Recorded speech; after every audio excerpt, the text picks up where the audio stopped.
Mwiroreri wa metha ya Kagoni, karibu sana thini wa tabarira ya Why Are You Single? O haha metha-inĩ njĩtagwo Monica Kagoni ngĩkũnyita ũgeni, na thengio nĩ gũthiĩ na mbere na gũtũrũmĩrĩra na gũtũthikĩrĩria ona gũteithĩrĩria andũ arĩa tũrakũrehera na njĩra ĩmwe kana ĩrĩa ĩngĩ.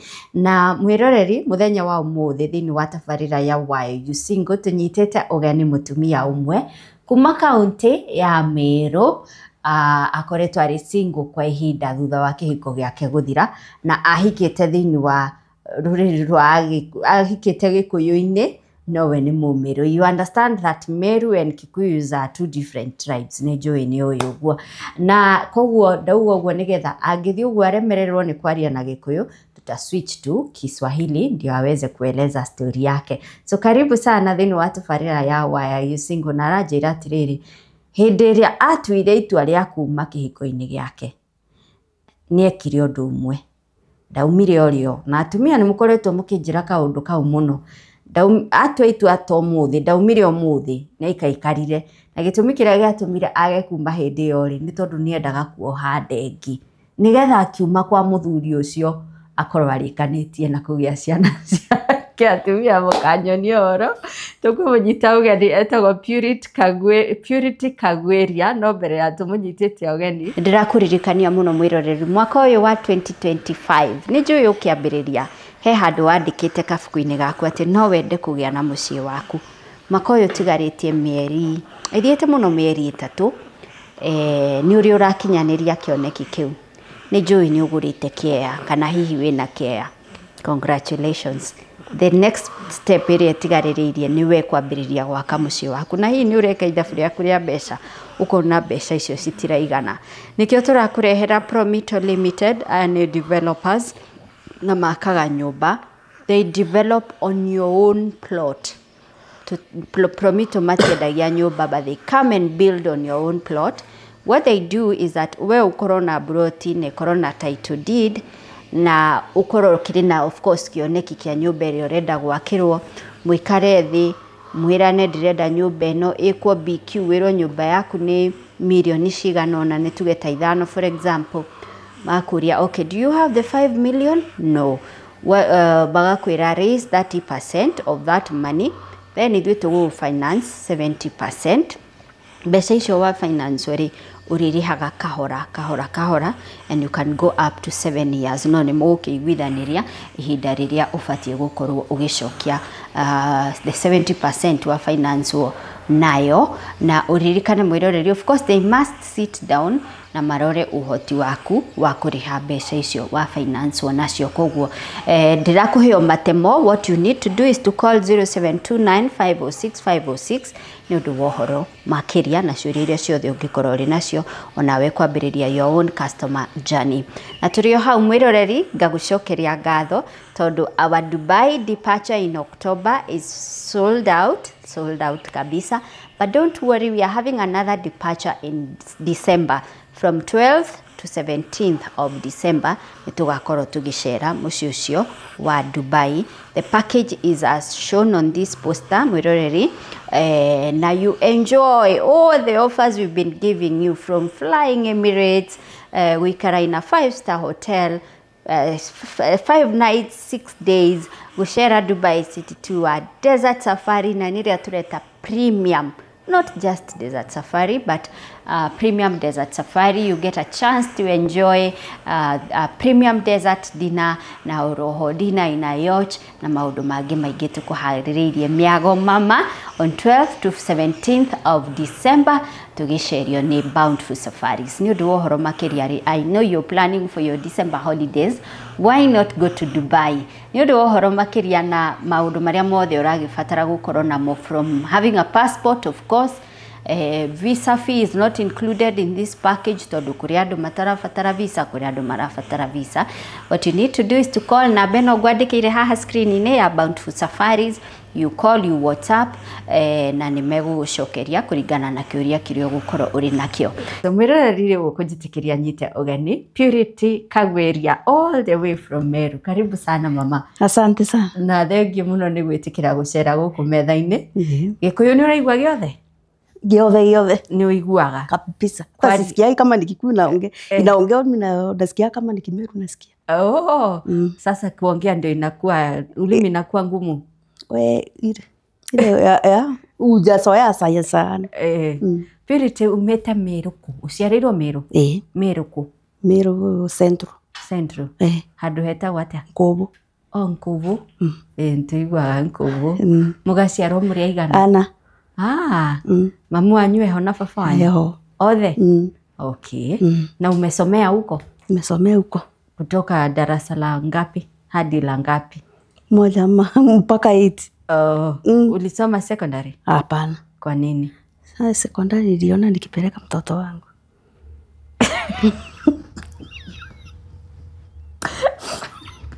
Secondary wewe hukuiona? Sikuiona mahali. Asi hata sijaikanyanga, nilikanyanga senye nilikuwa napeleka mtoto. Ndio ulikanyanga shule secondary? Juu hata hakuna. Wewe hata kama brother yangu alisoma, unajua alisomea ndee. Lakini mimi kusema kwa secondary hukuiona mahali. Hata sikuwa naona kama ni kitu. Sasa ndio naona kama ingekuwa kitu, lakini sikutaka. Ningetaka lakini sikufika hapo. Ulikataa kusoma? Sikukataa. Sikukataa, nilikataa. Ni maneno yenye ilikuwa. Baba alikuwa mlevi. Unaona? Alikuwa mlevi, na kuwa naona kama shule ni kitu muhimu. Pana. Hata kalamu ungemwitisha akufukuze kama utolewe mbio. Baba yako? Ukimwitisha kalamu? Hata kuna siku nyingine nakumbuka nilienda. Nikajificha kwa barabara. Nilikuwa nimechelewa, lakini ilikuwa makosa yangu kuchelewa. Sasa baba juu alikuwa anaenda kutafuta maji. Mama mwingine akamwambia, msichana wako ndio huyo. Amejificha. Nikatolewa mbio. Na baba? Na watoto walikuwa assembly. Kakimbia. Nikaenda nikasimama katikati ya wanafunzi. Sasa akawa kunijua tena. Sasa juu mwalimu alikuwa ananijua juu hata mimi sikuwa mzuri hivyo. Juu ya tumaneno. Mwalimu aliniita akaniuliza kwa nini mzazi akaambiwa simame pale. Kwani mzazi alikukimbisha mpaka shule ndani? Anaona kama nakataa kuingia shule. Ajui kama nilikuwa najificha. Watoto akienda msalani hivi na mimi nichomoke. Unajua saa hiyo umelala nje, si ati nikutaka kwako. Ulilala nje? Kwa nini? Si tulifukuzwa jioni na baba? Mkiwa na mama? Ndio sasa mumelala nje tena unaenda shule asubuhi. Utafanya aje? Tulikuwa tunangojea alale. Unajua alikuwa anakuja kama tukiwa jikoni. Anakuja na tufukuza. Tukitoka nje, yeye anaingia. Ataanza kusinzia hapo. Sasa tungojea mpaka alale aanguke. Ndio tutajua sasa ameweza. Tunachukua chakula tunakula. Na najua saa hiyo ni kama saa 7 hivi kama saa 6 ya usiku. Tunalala na asubuhi tunaamka tunaenda. Alikuwa anamwaga chakula? Hata ng'ombe ilikuwa inapewa. Anamwagilia kwa ng'ombe? Inaenda naweka maji nakula. Mama yako akiwa tu? Mama yangu anakuwa mwolelia kuwa na maneno. Atachapwa? Kuna wakati alikuwa anachapwa hata tunaachwa. Ati? Tunaachwa. Sasa uko kwetu kuna kawa ya kuchuna. Tunaambiwa asubuhi turaukie kawa tuchune. Ikifika saa 4 amekujia. Mzee amekujia auze ndiye akakunywa pombe. Na unajua labda hatujakula, si ndio? Sasa ataenda auze aenda kwa pombe. Na mimi mwenye kuuza tena tuseme hata kama mama yetu sasa ameenda. Si alimeenda kwao. Sasa tukibahatika tote huko tunakula tunakuja tunalala. Juu kwao si mbali. Sasa saa ile tumeambiwa tuchune hiyo kahawa. Si tutakaa hapo nyumbani hatutapata wakati wa nini? Wa kwenda huko. Wa kwenda huko kula huko sasa. Anakujia kahawa anauza. Na mimi nikiona wengine wakuuza na mimi namwambia papa ameniambia niuze kahawa. Na wewe unauza? Nauza, tunanunua mkate ama tunanunua unga tunapika. Ilikuwa maisha ngumu. Alikuwa na bibi mmoja ama alikuwa? Mmoja tu. Mmoja. Na amemhangaisha hivyo? Kabisa. Sasa wewe ulipomaliza class 8 ulitoroka ama ulifanyika nini? Sikutoroka. Nilitafutiwa kazi ya nyumba. Nikaenda Mara ya kwanza ilikuwa Embu. Nikaenda, lakini hata mama yangu alikuwa anasikia vibaya nikienda. Yote nilikuwa natoshana hivi. Alafu anajua mimi ni mtu wa funjo. Kiniletea hapo sitakuacha hapo. Lakini kienda mahali nilikuwa tu natulia kama usumbuliwi. Nitafanya kazi sasa. Mimi nilikuwa naambia mtu niambia kazi yako nikufanyie. Sio ushinde hapo ati kwa barabara unaniambia kenye nitafanya ndio usikikane wewe umeniajiri.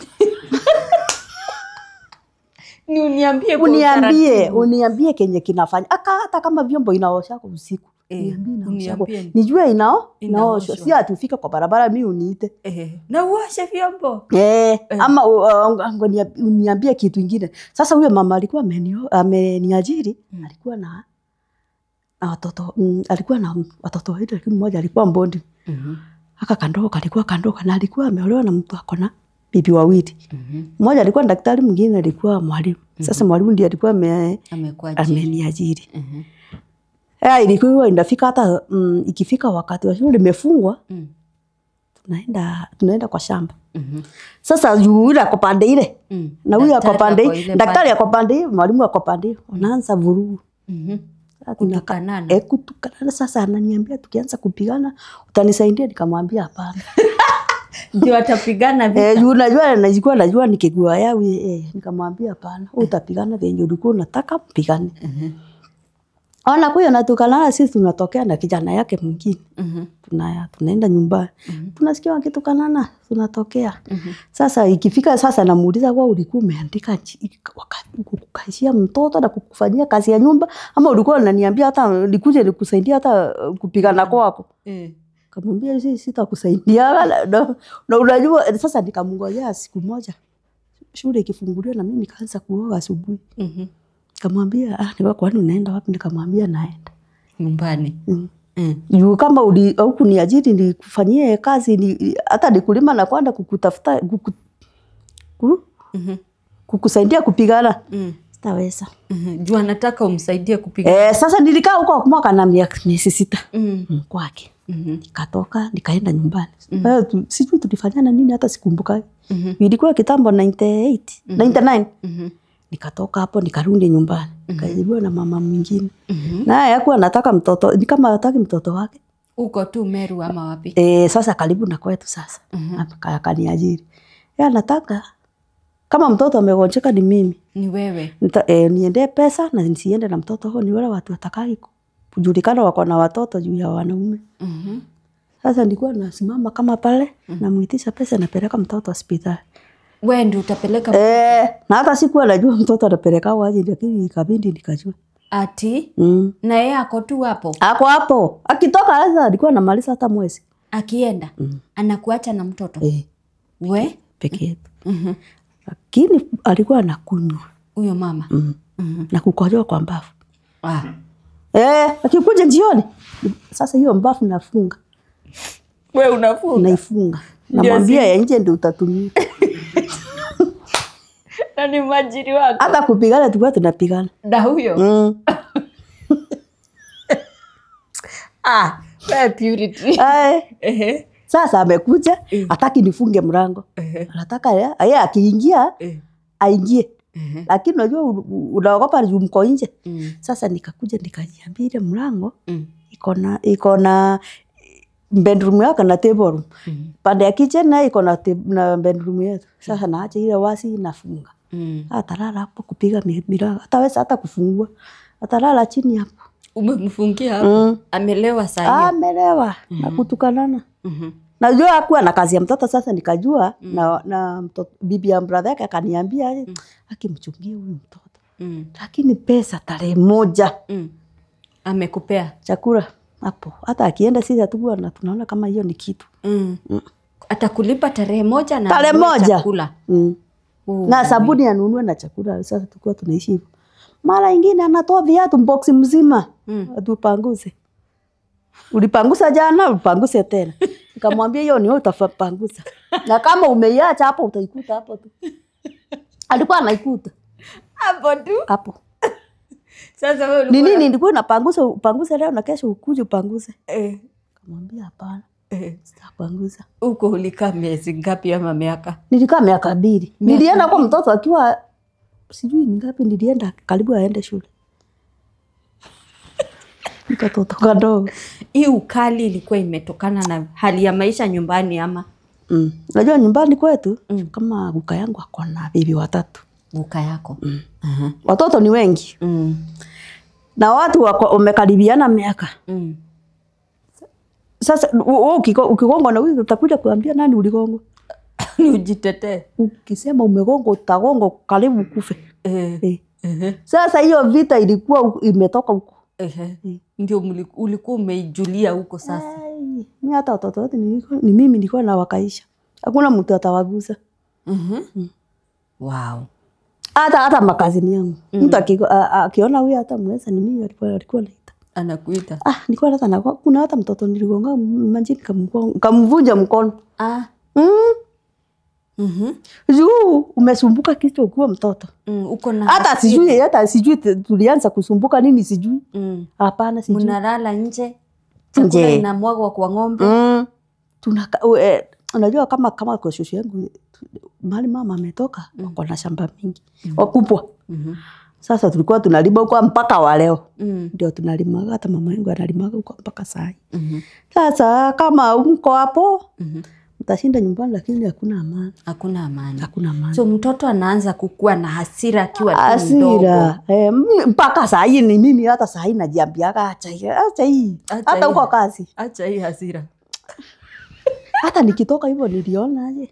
Hata nikitoka mahali ulikuwa? Niliona itafanya niue.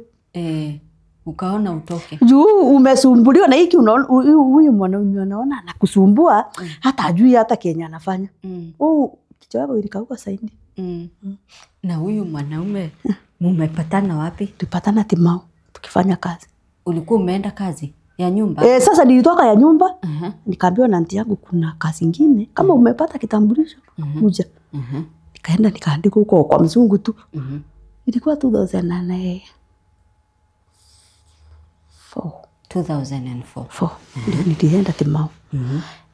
Tukaenda tukaajiriwa. Sasa hata aunti yangu ni mtu wa wivu na yeye. Lakini hatujaachana na yeye na mbali. Nikafanya kazi. Sasa yeye anataka kunitafutia wanaume. Na unajua hata mahali nilitoka huko. Sikuwa nimejua mambo ya wanaume ni nini. Juu mtu alikuwa ananiona mimi hata sikuwa naitwa Purity. Purity. Purity. Juu sasa nikaenda huko akanifanya nipate kazi. Aunti yako. Na tulikuwa tunakaa nyumba moja. Sasa nataka kunitafutia wanaume. Sasa akiona sina hiyo, huna haja. Sina haja. Juu hata mimi sikuwa najua ni nini inaendeleaga mimi. Sijaijua. Nilifikisha miaka 22.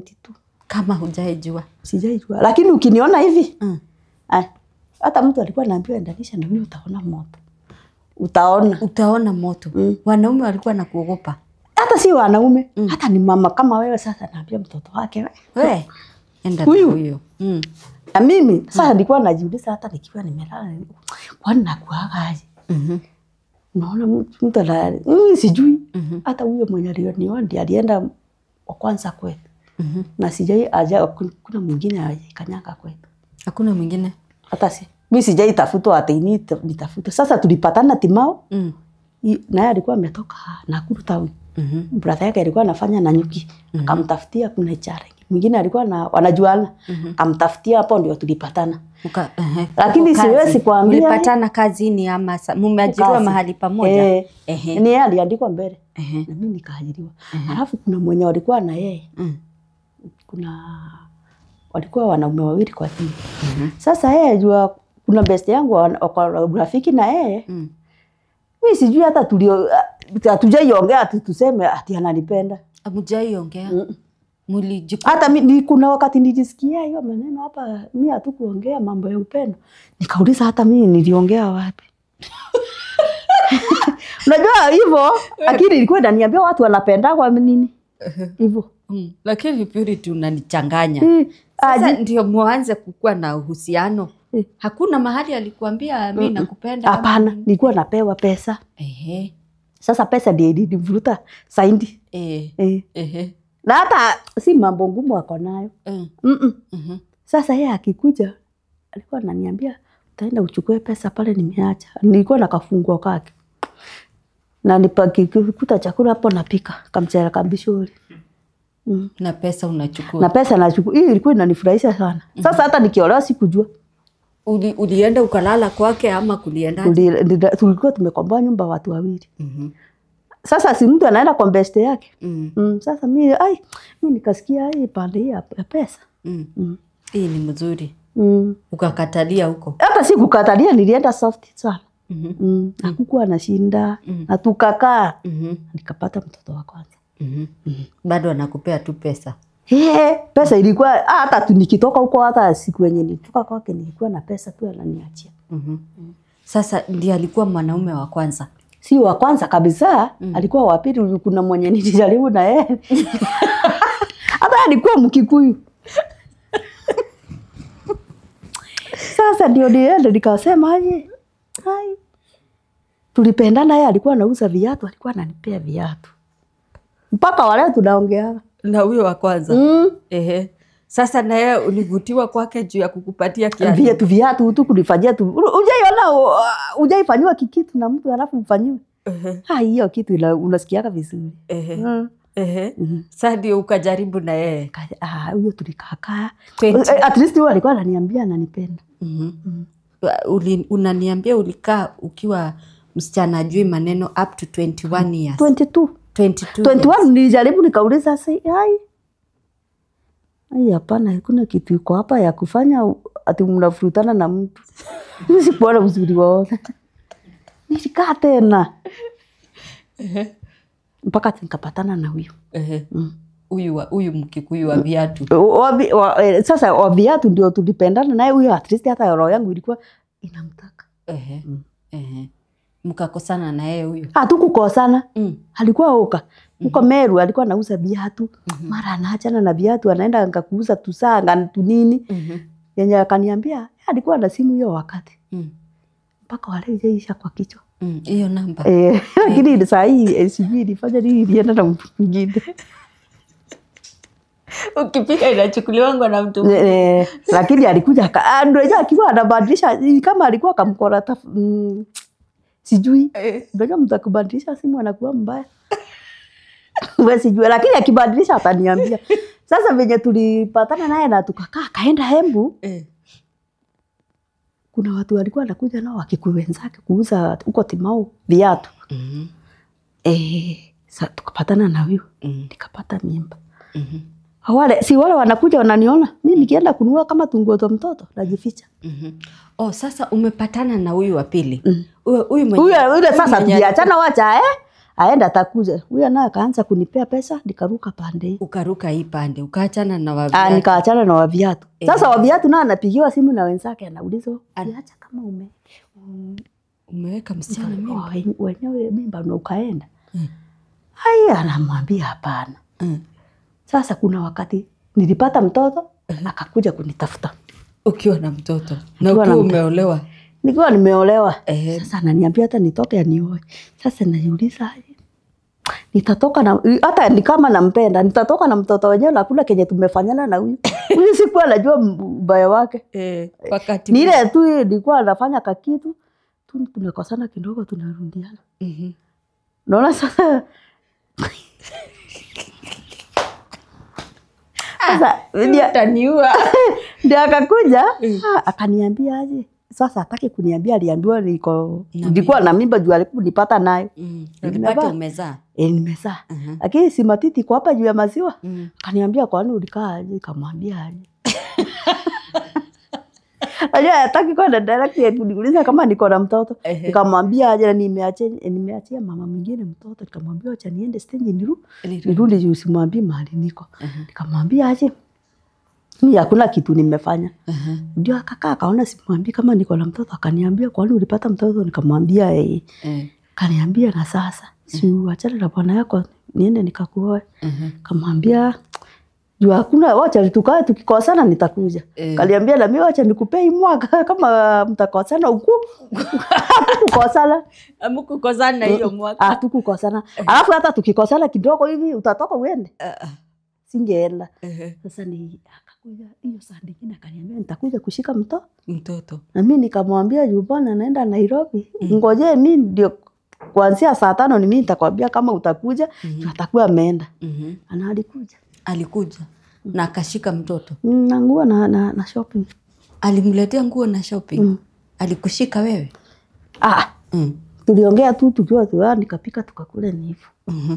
Akakupea mwaka uko umekosana na bwana yako. Sasa mahali mambo ilienda kaanza kuharibikia, mahali tulienda kutembea kwao. Kwa kina nani? Kwa kina mzee. Mwenye amekuwa. Mwenye mtoto sasa. Mwenye amekuwa alikuwa anaitwa nani jina moja? Kamau. So mmeenda kwa Kamau kwa kina Kamau nyumbani. Kamau ana nyumba, lakini ako na bibi. Mwingine? Hapana mimi tu. Oh wewe. Ana na nyumba bagi anaweza nipeleka. Unajua sasa mtu akiolewa unajua hii nyumba ni yako ingia. Tunaenda kulala kwa baba yake. Sasa kufika huko nikakuta nyumba ni mbili. Hiyo kubwa, kitchen na kulikuwa na nyumba nyingine hii ilikuwa inajengewa vijana ilikuwa ya room 3. Na ile ni kama ikae na mtu. Sasa nikajiuliza kujua nimekuja nitalala wapi kweli. Unajua kwetu kulala nyumba ya mzazi ni dhambi. Mimi sikupata tukakaa hapo. Baba yake tukamkuta akanichinjia hata kuku. Tukakula na akafurahi juu ya kuona amezaliwa. Na kuna mtu mwingine alikuwa ametoka kama amemzaa. Ni wewe wa kwanza umemzaa. Hii siku nyingine aliuliza wai mbona wewe ulizaa mtoto kijana na sisi tunazaa wasichana mbele. Nani amekuuliza? Bwana yako. Nikamwambia sijui na kwa nini umekuja kujulia pande hii? Hapana. Nimeambiwa na fulani. Sasa hiyo sister yake. Hata mimi nikakuja kujiuliza kwa nini. Nikasikia vibaya. Sasa nikaenda nikaambia baba yake aje. Kama akuulize akwambie Kenya ameniuliza. Akaniambia amekuuliza ameniambia kwa nini nimezaa kijana na wao wanajua wanazaa mama yao. Kwanza. Kuna mwenye amezaa baba ni mama peke yake. Akaitwa akasomewa. Sasa nikaenda hapo nyuma nikamuuliza kwa nini huku unaona mbeleni? Ungeona mbele. Umeona sahi wakati. Sahi umeambiwa. Unajua mimi nilikuwa nimemsoma nilikuwa najua maneno yenye inatoka kwa mdomo yake. Yenye anaweza ongea na yenye hawezi ongea. Juu kama yeye angeongea. Sasa wewe baba akaniambia na akakemea huyo mama. Lakini akakuwa na shinda na mimi. Tukarudi. Hiyo ilikuwa alifu tulikuwa. Tukakuja. Tukarudi tena. Hata kabla turudi. Na mimi nilikuwa nimemwambia kama tutaenda mahali pesa 200 nikaenda kwa mfuko. Nilikuwa najua ako na pesa. Mimi ananipea. Lakini tukipanda gari anaweza kuwa mbele na mimi nyuma. Hakuna siku mtakaa pamoja. Wewe unapanda nyuma yeye ako mbele. Tunaenda. Na mkitembea kwa barabara mtatembea pamoja. Tukienda wapi? Hakuna mahali mnaenda pamoja. Sijaiona. Mimi hata sijaipigwa na yeye picha mimi. Hujaipigwa picha na bwana yako? Amjaienda out muende upeleke mahali na nyuki mshinde huko mmefurahi? Hiyo shughuli ilikuwa kazi tu, hakuna kazi. Mtaonana sasa kama ni kuonana jioni. Ati hakuna hata picha moja mko na yeye? Kanisa mko mnaenda? Kanisa labda mimi nilikuwa naenda. Peke yako na mtoto? Mimi sijaiona amekanyanga kanisa. Yeye anajifanya shughuli ya kazi. Lakini hata kazi huko kwa siwezi kuambia tunaenda kazi hivyo. Kanisa. Juu hata Sunday ni siku ya kazi tu. Ni siku ya kazi. Na Saturday. Tukaenda kwa sasa venye nilimwambia nipe pesa. Unajua yeye ako na yake. Yeye akatumia na kupea watu wao na kununua. Kwanza tukafika Nakuru mara ya kwanza tukienda nyumbani nikamwambia kwani nyumbani tunaenda mikono tupu. Fadhi angalia nikamwambia sio Fadhi. Fadhi anaenda kukununulia sukari bibi yako akunywe. Nunua sukari. Kama si hivyo si fare niko nayo nirundi. Wakajua alishakupea 2,000. Yangu ilikuwa inakaa kwa mfuko. Kabisa yote ilikuwa inabadilika rangi ikiwa hapo. In case kiumane. Nienda. Sasa veje akaenda akafanya shopping tukaenda nyumbani. Tukakuta sister yake. Sasa hiyo alikuwa anajifurahisha. Tia kona kazi hata anasema ni Black Beauty.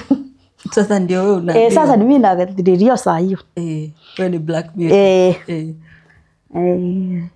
Tukaenda tukakaa. Si niko na katoto kando. Akaniambia hii siku nyingine sasa tukaamka akaniambia tuende kwa shamba nikapanda nilikuwa na katoto kando. Kama wiki 3 akakuwa kamemaliza wiki 3. Na hata siku bado nimekapeleka kliniki mara ya kwanza. Kaambiwa tuende kwa shamba nikamwambia kuendea nini? Bwana ndiye amesema. Ni mama anaambia bwana niambie juu yeye hawezi kuvumilia kuniambia. Nikamwambia kashambio shamba tutaenda kesho tukule hiyo mahindi. Sasa unajua alienda kukoroga kwa kashamba. Nikapika wakakuja wakakula na ni kwa Mosheire. Wakakuja wakakula wakarudi tena kumalizia mahindi. Ukakataa kuenda wewe? Sijui kuna kawimbo ndiko nasikia kuimba. Tuile hata kama ugafu. Sasa tukikosana sijui kalikuwa kanakuja kwa nini. Tukikosana wewe ndo kai. Aka kwa hivyo kalikuwa kanakuja. Nasikia kuimba sasa sijui kama ndio niliimba. Niliongwa kofi. Uliimba na unaimbia kwao. Mimi hata sijui ni hata unajua tukiwa huko nilikuwa nasikia tukikosana naye nasikia. Unasikia kuimba hiyo kafugogi. Uligongewa huko. Niligongwa nikashindwa aje nimefanya. Sikumbuki kama ni nini nimefanya. Hata nilikuja kujua baadaye kenye nilisema. Na maneno yenye nilikataa na pesa ndio watumie. Ai. Mimi nikarauka nikaenda huko kwa barabara nikaenda kuuliza kwa chifu ni wapi niende. Ai nikapewa ni mbali. Na kwa area manager kaambiwa hata huko ni mbali. Na sijui na sasa unaenda kutafuta chifu report umechapwa. Ndio nilale hapo asubuhi nirauke niende. Uende. Sasa umeamua uende. Unajua sasa niliona kama walipanga maneno wakiwa kwa shamba sasa. Na niko peke yangu huko. Labda nasaidiwa ndio nilikuwa nimejiambia. Na sasa hata watu wa Itoro hakuna mwenye utaambia juu hakuna mwenye unajua. Unajua hakuna wewe ni mgeni hakuna mwenye unajua. Sasa kaanza kunyesha nilikuwa kwa barabara. Nikaenda nyumba nyingine ilikuwa imejengwa ijaja nikakaa hapo sasa najiuliza. Sasa hata nikienda saa hii niseme nifike Nakuru nilale hapo ndio nirauke kwenda. Hii pesa itatosha. Nikarudi tena pole nikaenda kwa mama mwingine nikamwambia mwavuli, nikamuelezea mimi ni nani na nimetoka pandi, akanipea mwavuli nikaenda na nyumbani. Nikakuta kila mtu ametoka. Hiyo gari ilikuwa inaenda kwa town. Sasa wakakuta kwa barabara gari ndio imetoka. Akaambia kuna gari imetoka hapa. Wakaenda mahali nyingine kunaitwa Kiptangawani. Kukutafuta. Kuona kama nimeenda. Akaambia hata gari imetoka tu saa hii tu. Walirudi na ni distance kubwa. Wakarudi na mimi nilirudi nikalala. Uliingia kwa nyumba ukalala? Nilikosa mahali nitaenda. Ukuambia mtu umerudi na wao wako nje wakikutafuta? Hakuna nani. Si nimewacha kwa barabara na mimi nikapanda. Walitoka wote mpaka na watoto wa sister yake. Ana nikata mtoto wangu hakuwa na vurugu. Akakaa akilialia. Labda alilia saa 3. Kutoka 6. Ndio walijua kumbe niko hapo. Uko kwa nyumba. Sasa nikapigia baba simu nikamwambia ni kama nasauliwa huko. Alikuja 6 jana kesho yake. Alirauka 6. Mama yako? Baba ya kijana. Wakakuja sasa akauliza huyo si mtoto wake. Ni nini unauliza? Si wewe ulishinda na kwako? Si uko na watoto wako? Shughulika na watoto wako. Achana na huyo. Na akaniambia kapa na usiwahi kula chakula yenyewe wamepika. Alikuwa ameniletea vitu ya kupika. Nipike. Na nikaanza kujipikia na kukunywa tukokoto wangu hapo. Yaani siku ya kwanza na mmevurugana na sister in law. Mbaya. Na mimi nikaweka unajaiona umeweka sasa ukajua huyu nikanyanga. Huyu kuna siku itafika. Nikakaa hivyo. Umemwekea wanted. Hivyo. Na nikasema sitaongea na yeye, lakini Mungu atajalia siku moja tu. Ikafika tukaenda tukarudi Timau tena. Anaendelea na kulima. Unajua anatuma pesa ikilikulao. Oh, wewe umebaki Nakuru? Pana. Sikuwa na baki huko. Mumeenda na yeye. Tumerudi tena. Sasa ameacho wakilimiwa na sister yake, wanalipwa sasa mahindi iko na nini. Tulikaa huku kazi ikaisha ya mzee. Kuna shinda ilikujia hapo wakafutwa. Madereva wote na watani boy wakafutwa. Tukaenda sasa ananiambia ati tuache vitu kwa nyumba hata tuende juu aliacha ingine ametupa Nakuru. Kamwambia hakuna kitu naacha, kama vitu taacha nitaacha. Na tena najiuliza kweli nitaacha mahali kuko na kazi mimi niende nikakule shinda. Wewe sasa hiyo uko na kazi. Yeye ndiye kazi yake imeisha. Yake ndiye mimi si kutoka nipata mtoto sijaifanya kazi. Sasa ndio nilikuwa najiuliza nikikapa. Mashamba ni mingi nitaenda kupata kazi. Nikajiuliza sasa nao naona nakuvuruta twende. Ndio tulienda sasa. Aliniacha tulienda tukatoa marako kwa shamba akaumeria. Akaenda Nairobi. Kuuza maharagwe. Maharagwe nimeacha nayo nyumbani. Nikapiga ikatoka ngunia kama 3. Mahindi nayo ilikuwa kwa shamba. Huku nazo huku nimeachwa wapi? Kwa nani? Kulikuwa na brother yake mwingine. Anasema sisi tunalipia kwa maziwa sasa wetu wamekuja kujiongezea sijui kutaenda aje. Sasa nikauliza ni nini wanasema. Nikanyamaza hiyo nyumba iko na mtu. Nilijuzi kwa natosheka nikilala hiyo nyumba. Nikaenda nikafagia. Kamwaga tu maji. Nikaingiza vitu yangu. Nikauza maharagwe, nikanunua vitu ya kupika. Unaona ule akuulize unaendelea aje? Hajui. Yeye alikuacha nyumbani. Sasa nikaondokea hao. Nikawaondokea sasa nikaenda kutafuta maziwa ya mtoto. Huyo mama nilienda kutafuta maziwa kare. Nani unapea maziwa? Modolele. Modolele. Bwana yake alifutwa kazi. Hata ukimpea maziwa atapata kitu ya atalipa na nini? Nikaenda nikanyimwa maziwa na nikaambiwa nilipe yenye ni. Ulikuwa umekunywa? Nilikuwa nimekunywa. Nikamlipa nikaondoka nikaenda kwa mama mwingine kutafuta. Akaambiwa hivyo tu. Mzee hatumi pesa. Si ati mzee ni sister yake anaenda kuambia mama wa kijiji. Sasa mimi nikaenda kwa mama watatu nikamlipa mbele. Najua nilikuwa kwanza sijakwambia hata nilikuwa anasave pesa na mimi. Bali walikuwa wanafanya kuna vitu walikuwa wanafanya kwa barabara wanapata pesa. Na nipea ngiri 15 yene nikambankia. Nikajua na banki ngiri 15 labda unakunywa 5 hii siku nyingine. Na banki yangu 10 yako 5. Utatoa. Utatoa. Ngoja. Sasa kenye kilikuwa kinaweza shinda ni karatasi ya kumbaki hiyo pesa. Ngoja. Uko na account 2. Nilifungua yangu na ya mzee. Yangu nilifungua kisiri vyenye ananituma huko. Sasa akikupea 15,000 una bank ni banki nikienda kumbankia sasa nikauliza hii pesa atajuaje nimembaki yote ya juu atatoka na kuja kunywa. Juu anaenda anatoa na kunywa. Atakunywa si ATM ilikuwa. Mimi nikajua waendelea. Ananituma ilikuwa mzuri kabisa. Na 15 yangu yako 5 yangu 10 naweka yangu. Lakini yangu sikuwa kwa yako unaweka 10. Kwa yake unaweka 5. Nitaweka hata moja yake. Hata moja. Ama nikose. Hizi zingine unaweka kwako. Lakini sikuwa najiuliza aje. Sikuwa najua pesa inatolewa. Ujaisikia yule mtu anasema ati watoto waligawa pesa ya baba yao. Nilikuwa nadhani pesa ikiwekwa kwa banki mtu anatoa akikufa. Sasa hivyo ndio naweka juu ya mtoto. Hujui kutoa? Sijui kutoa. Yangu sikuwa natoa. Nikaweka ikafika ngiri 45. Nikienda sinapewa karatasi naona 45. Na yeye kazi simeharibika. Tumeenda Nakuru. Pesa yenye alikuwa nayo yote akaweka kwangu juu hata kampuni ingemfuata imnyang'anye.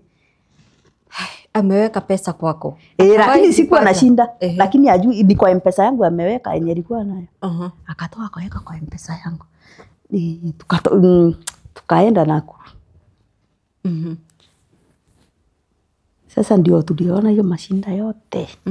Sasa ndio nilienda kuona na kukaa vibaya yake. Sasa ndio brother yake brother akaanza kusema mambo ya maziwa hata ni sister yake anawalipia, lakini wa sister wake wengine ni wazuri.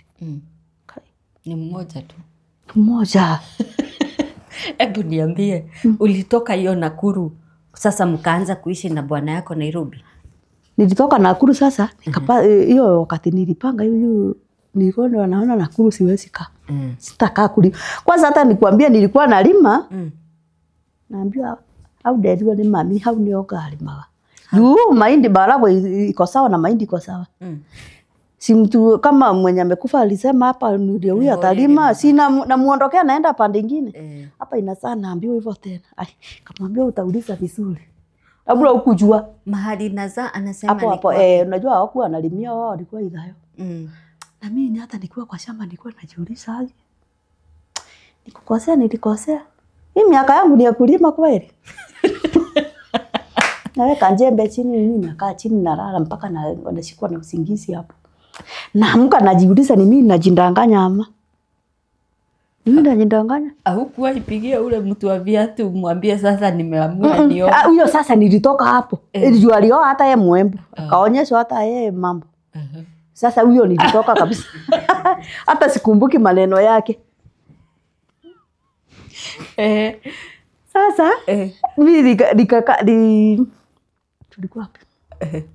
Unalima mahindi unanyang'anywa hiyo hapo kapande naambiwa hapana. Nilikuwa natoka na maharagwe nyumbani nakuja na panda. Sasa nachukua ngunia ya mahindi naweka hata kwa gari kienda nyumbani napeleka nyumbani. Sasa najiuliza hii miaka yangu kweli ni ya kulima? Ya kulima hii. Hapana.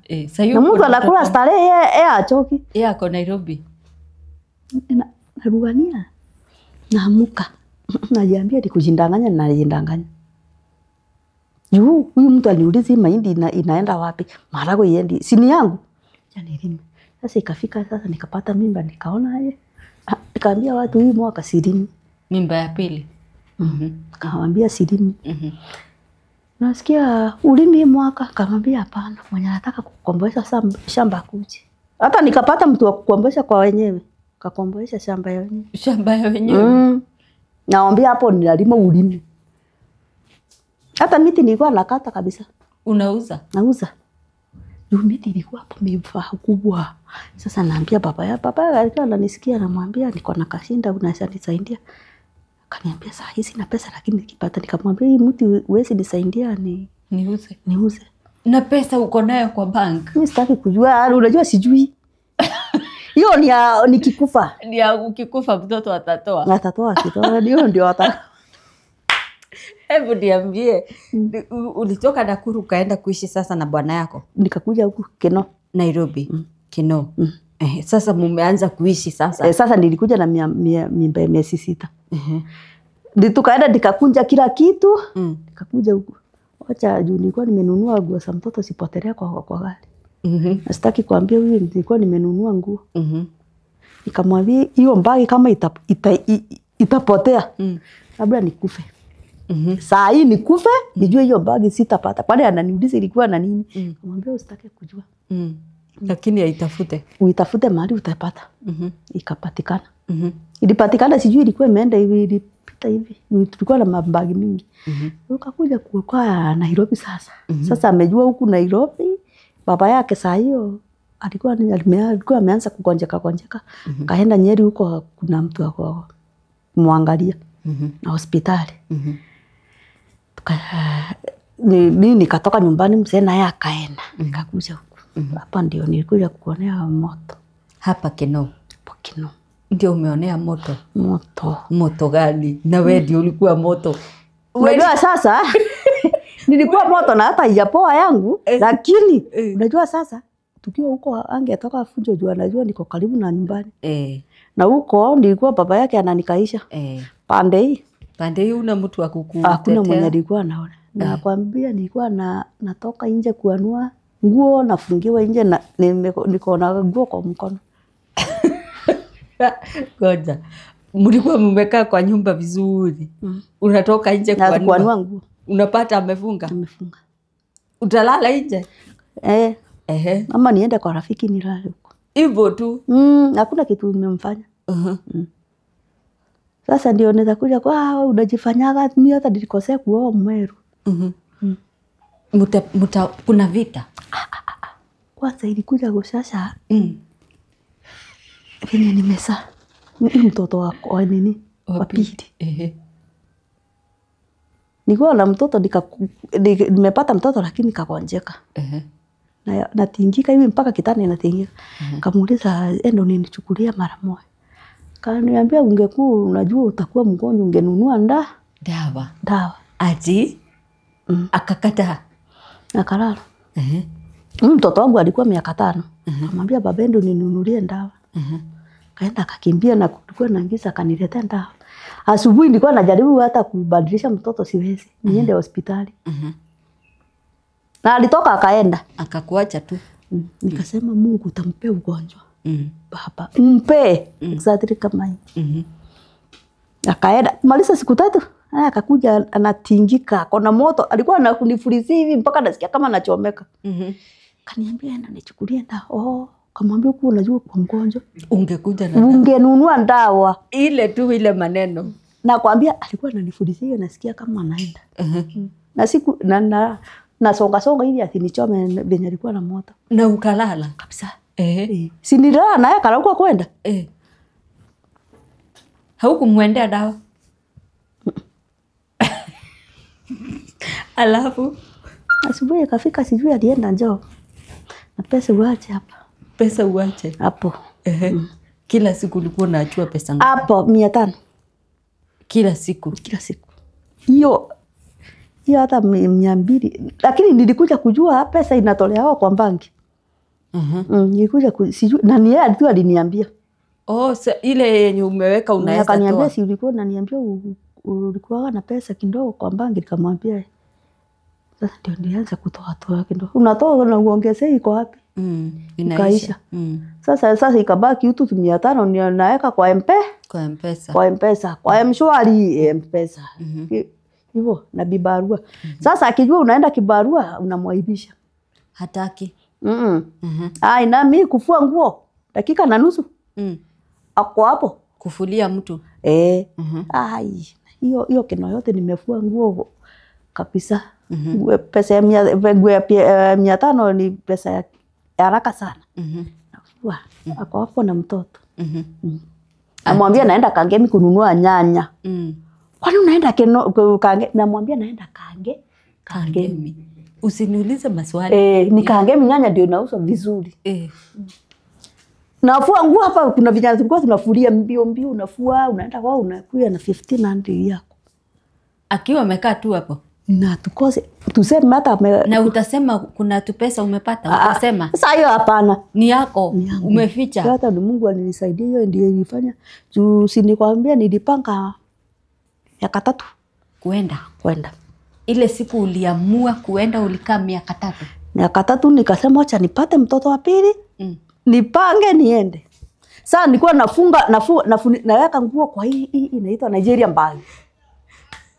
Najaa. Namwambia aje niende unitumanie Meru stage niende nyumbani. Hii nini na hakuwa na shughuli za kuangalia ni nini. Unapanga nguo paka blanketi. Paka hata sufuria siko katikati ya nguo. Na ndapanga vizuri unajua niko na time hakuna mahali naenda. Najipaka kabisa nguo ya watoto na yangu. Nampea anaenda anatumana mpaka nyumbani. Na sasa hiyo nikasema utanipeleka nyumba pole bila kujua unanipeleka. Unajipanga miaka 3 kuenda? 3. So hizi miaka 3 ndio unatumana hizi vitu kidogo kidogo. Kai. Hata siku 2 juu nilikuwa narudi nyumbani. Kwa narudi nyumbani baba yangu si ni pombe. Unaendea anampea ngiri. Hiyo ni ya siku 3. Anakunywa. Na pia unakuwa mbaya acha nikwambia kama kwa kweli na shinda. Wewe. Shinda yako si ya sahi. Kuna mwenye anakwambia. Anajua mama yangu ni mzuri sana. Siongea. Lakini hata watu wetu wanaulizana nilitoka wapi. Lakini nikuulize Purity. Huyu mzee anakupea 500 kila siku. Aliharibikia wapi Mkikuyu wetu? Aliharibikia wapi ndio muache? Pombe. Sasa kukaa na sasa nasema tuseme hata kuna kitu inaendewa kama unajua watu wakosagi watu wao mahali mtaenda kama get together hivi. Sisi tumeenda mbali ya nani ya mama yao. Sasa mwenye si mbali yao ni nani hapo? Ni nani? Ni wewe. Ni hivyo. Kwa hivyo wewe hutaenda? Sitaenda. Lakini akumbuki aliniambia hivyo na mimi nilichomeka. Watapanga nipango mali ni gari nitaenda nayo, lakini najua wewe utajiongelesha siku ikifika. Hutaenda? Sitaenda. Ati Kwanza nitahakikisha nimebomoa njwe. Niwede. Na kuna broda. Hutaenda? Nitaosha watoto. Na asubuhi hiyo nitajifanya niko na pilika za kuenda.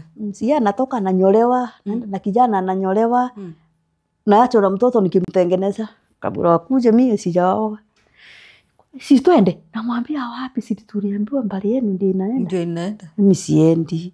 Na hata kama watatoka na kitu kwa siwezi. Hutakula? Hapana. Lakini ulikuwa kisirani Purity. Si kisirani. Ni vile mtu amekula. Na kuuliza kuona kitu ukiwa mtoto sahihi na sasa hii ni nini hiyo nakwambia, na hata hawezani hata na hiyo.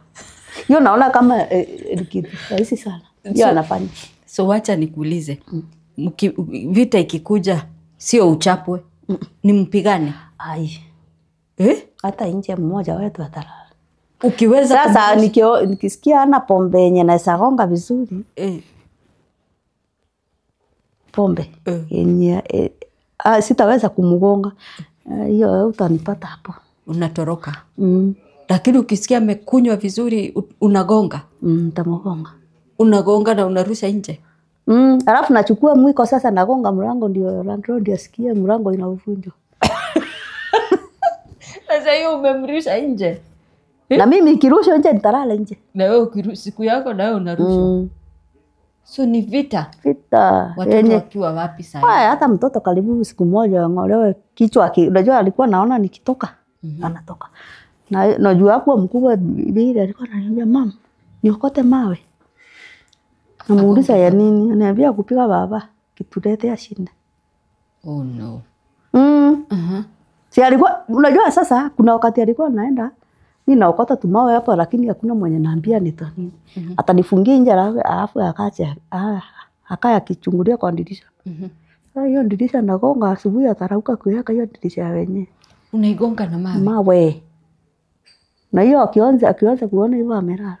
Ati? So vita ilikuwa ya kila siku? Ai, toshuru. Sasa siku gani uliamua sasa enough, wacha mimi nitoke kwa tuachane tu mmoja wetu ataua mwingine? Najua hata kuna siku nilipata kashoka kengine alikuwa ametengeneza kanatoshana hivi. Kaona amelala nikauliza huyu akiwa amelala hapo huwezi mgonga vizuri na aende. Karudi nikasema we nasikia wengine wanaenda jela. Karibu. Nikachukua kwa kasoko nikakapeleka kwa choo ndani. Ni wewe ulikuwa umetengeneza? Ni yeye alikuwa ametengeneza mahali walikuwa wanafanya kazi. So ulikuwa unataka unasikia kukachukua mgonga nayo? Kama nagonga nayo. Juu mtu anakuambia kitu akiwa amekunywa.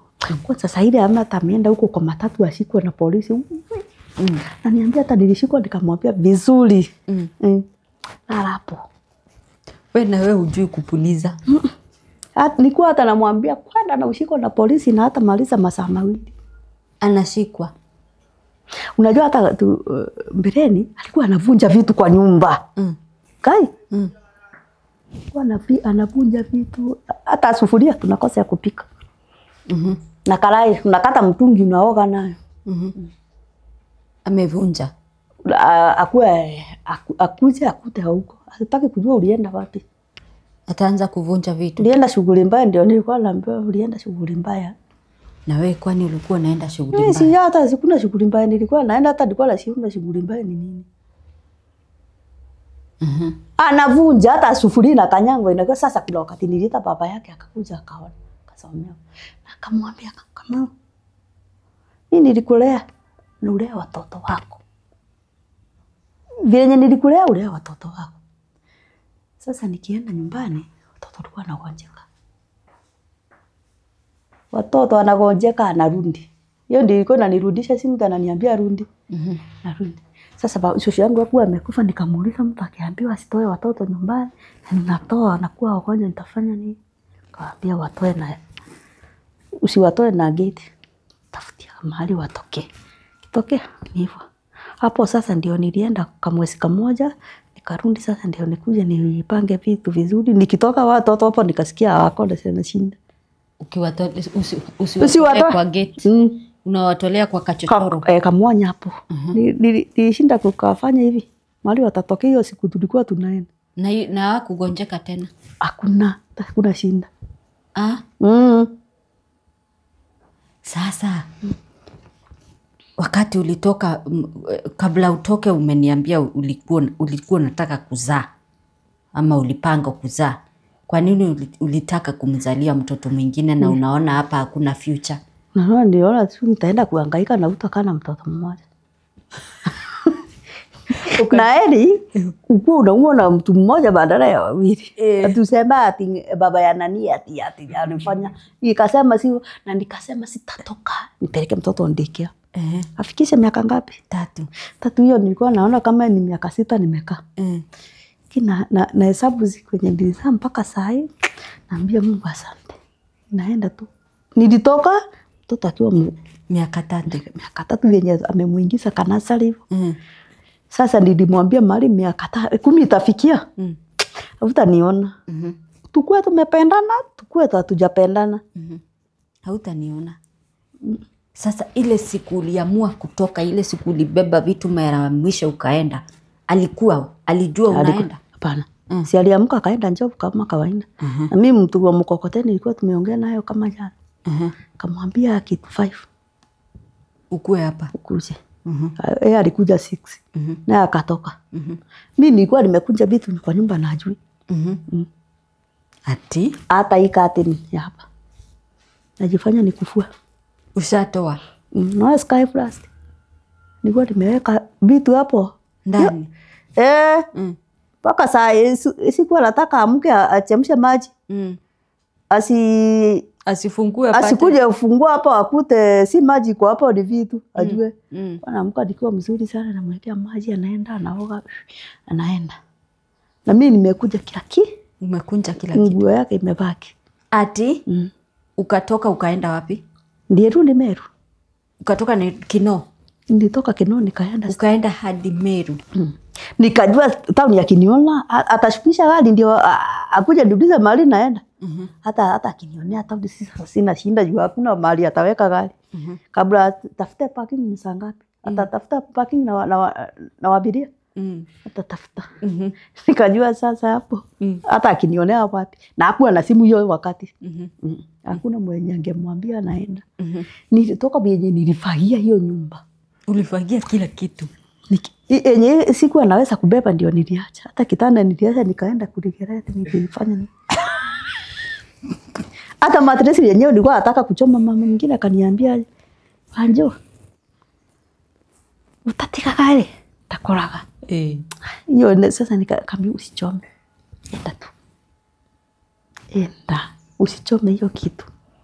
Mimi hata kuna wakati inafika na nikienda naacha kitanda nimemwagia mitungi 3 ya maji. Ati? Lakini mbona umetesa kijana wetu hivyo? Ni vile walinionyesha. Hata sister yake kuna wakati ilifika tukapigana naye vidole. Niliumania 3 mara moja. Vidole? Na kuambia unaona ukiwa na uchungu. Kipindi tunaona hapa inanisaidia. Nilisaidia. Nikajua sio mimi na nikasikia watu wanagojeka lakini kajiambia acha nipone. Ni uchungu ya miaka mingi. Kutoka ukiwa mtoto hata hujaijua uliingiwa na shinda lini. Ni kweli. Hiyo kitu iko inafanyika juu ya kutaka. Ni mambo yenye umepitia sasa unaona mtu anakogia lakini utaweza kumfinya. Utafanya aje? Unafinya kabisa. Wakati ulienda ukafika Meru, alipokuja jioni alikupigia? Akuulize kwani ulienda wapi? Mtoto wangu huyo mkubwa amesomea shule 9. Mko hapa. Na yule mtoto anakuambia mama usirudi kwa baba tena. Mtoto anakuambia hivyo. Usirudi kwa baba. Lakini huyu mdogo hajui kitu. Hata kuna wakati aliwaita kae na wao siku kadhaa. Uliwapeana? 2023. Sister yake akaniambia tunataka watoto baba yao waone. Nikamwambia ina shinda. Niliwaweka kwa hii gari nimekuja tu. Saa 9. 6 walikuwa town. Wakakuja. Anaendea nani anaendea na hawajui. Na hawajui. Toka 2015. Ulitoka huko 2015?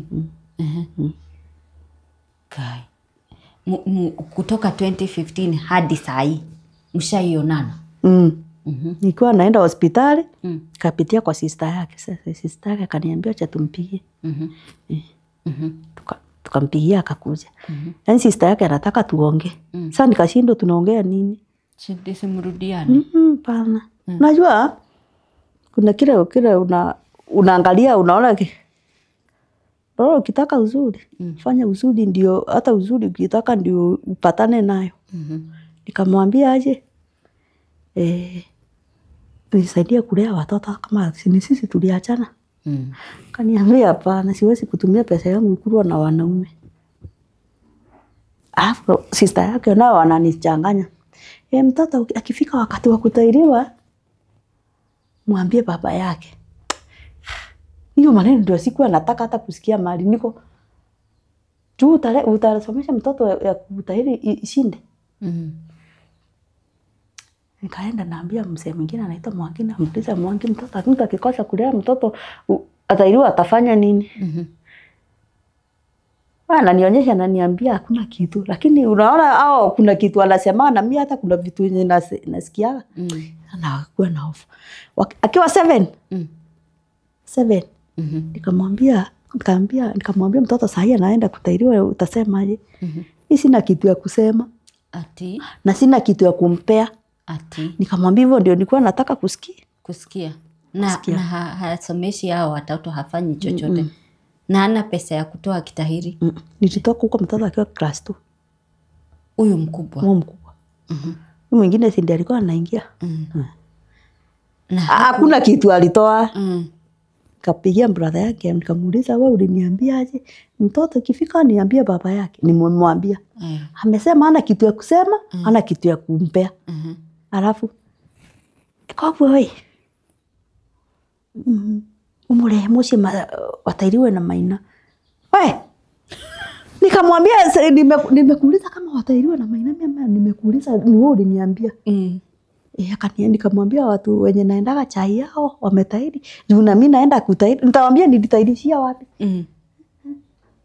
Kama usinichanganye, niambie kenye mlikuwa mnataka kuniambia. Sasa na mimi sasa yeye akaniambia mimi ndiye baba yake mkubwa atahiriwe. Na ni 7 hayuko amebakisha mwaka ingine. Si alimaliza 7 sasa ni ya 8 anaenda. Kafika 8 sasa nikaambia baba yangu naye mtoto anaenda kutahiriwa. Chukua pesa mtafutie, unajua sisi wa mama hatujui. Kamwambia chukua mtafutie mahali ataenda. Niambia kama nikamwambia fanya hivi unirudishie hiyo pesa yangu. Utafute umuite. Sasa mfanye hivyo. Nikanyamaza. Sasa unanichanganyia nini wewe? Uone mali nimepita ilikuwa wakati wa corona, si ndio? Sitamu ilikuwa hivi. Kama siku kuruka hiyo wakati. Hapo ndio nilikuwa na laani mpaka na laani vumbi yako wao. Lakini alitahiriwa? Nilitahiriwa. Na baba yake mkubwa? Pana, si ndiko alikuwa ananiambia niwaambie. Sasa nikuambia wakanipea ruhusa ya kumtahiri. Sasa ni hivyo. Sasa ni ruhusa hiyo nilikuwa nataka itoke kwa mdomo yake. Ni hata huyu mtoto wangu hajui. Hajui kama kuna mali kunaenda kusema. Na wao ndio waliniambia unajua kwetu hakuna. Kwetu hata ukitoka na wewe upeleke. Hakuna shida. Hakuna shida. Hakuna. Na sasa au watoto wanaulizanga baba yao? Sijaisikia. Hata huyu mkubwa anasema baba ya Njeri, mwingine anasema baba ya Njo. Asemi baba yangu? Aliacha. Ati? Aliacha. Wakati walimuona 2023 Walikuja wakakwambia nini? Sasa unajua huyu mdogo unajua hajaimuona. Alikuwa anamwangalia yule anakuwa na macho ya kuangalia bila wasiwasi. Anamwangalia. Yeye aliwakuta stage unaona? Akajua huyu mkubwa, at least alimjua huyu mkubwa. Huyu mdogo amjui. Si wakaenda kwake. Walikaa siku ngapi? Nikamwambia muende mumuulize kwa nini anawataka na kuna kitu anawalipia na msikose kuwamuuliza. Mumuulize. Sasa ndio wakakaa ndio nawapigia tunaongea Kimeru nikawaambia mlimuuliza kile kinafanyaga asiwasomeshe. Ndio alimuuliza mbona utulipiagi school fees? Akamwambia ni mama yenu. Wakaanza kumwambia mama yetu anafanya nini. Sisi ni wako. Na ulikataa kutulipia. Sasa akashinda Kenya atasema. Hata ni sister yake aliniambia aki watoto walisomea baba yao. Walimsomea. Sasa ndio nilikuwa nauliza sasa ukipata pesa utanunulia baba yako kitu. Tamununulia tu ni tuna mwingine. Oi. Lakini kama sasa nilienda na tupicha twake nikawaonyesha. Mdogo akasikia vibaya. Kamwambia sikia. Na usikie unajua ako hivi. Hata ukimpata utampata hivi. Kwani amefanya nini sasa hivi? Kwa picha kwani ako aje? Mtu 50 anakaa kama 60. Ati kama 70 hapo.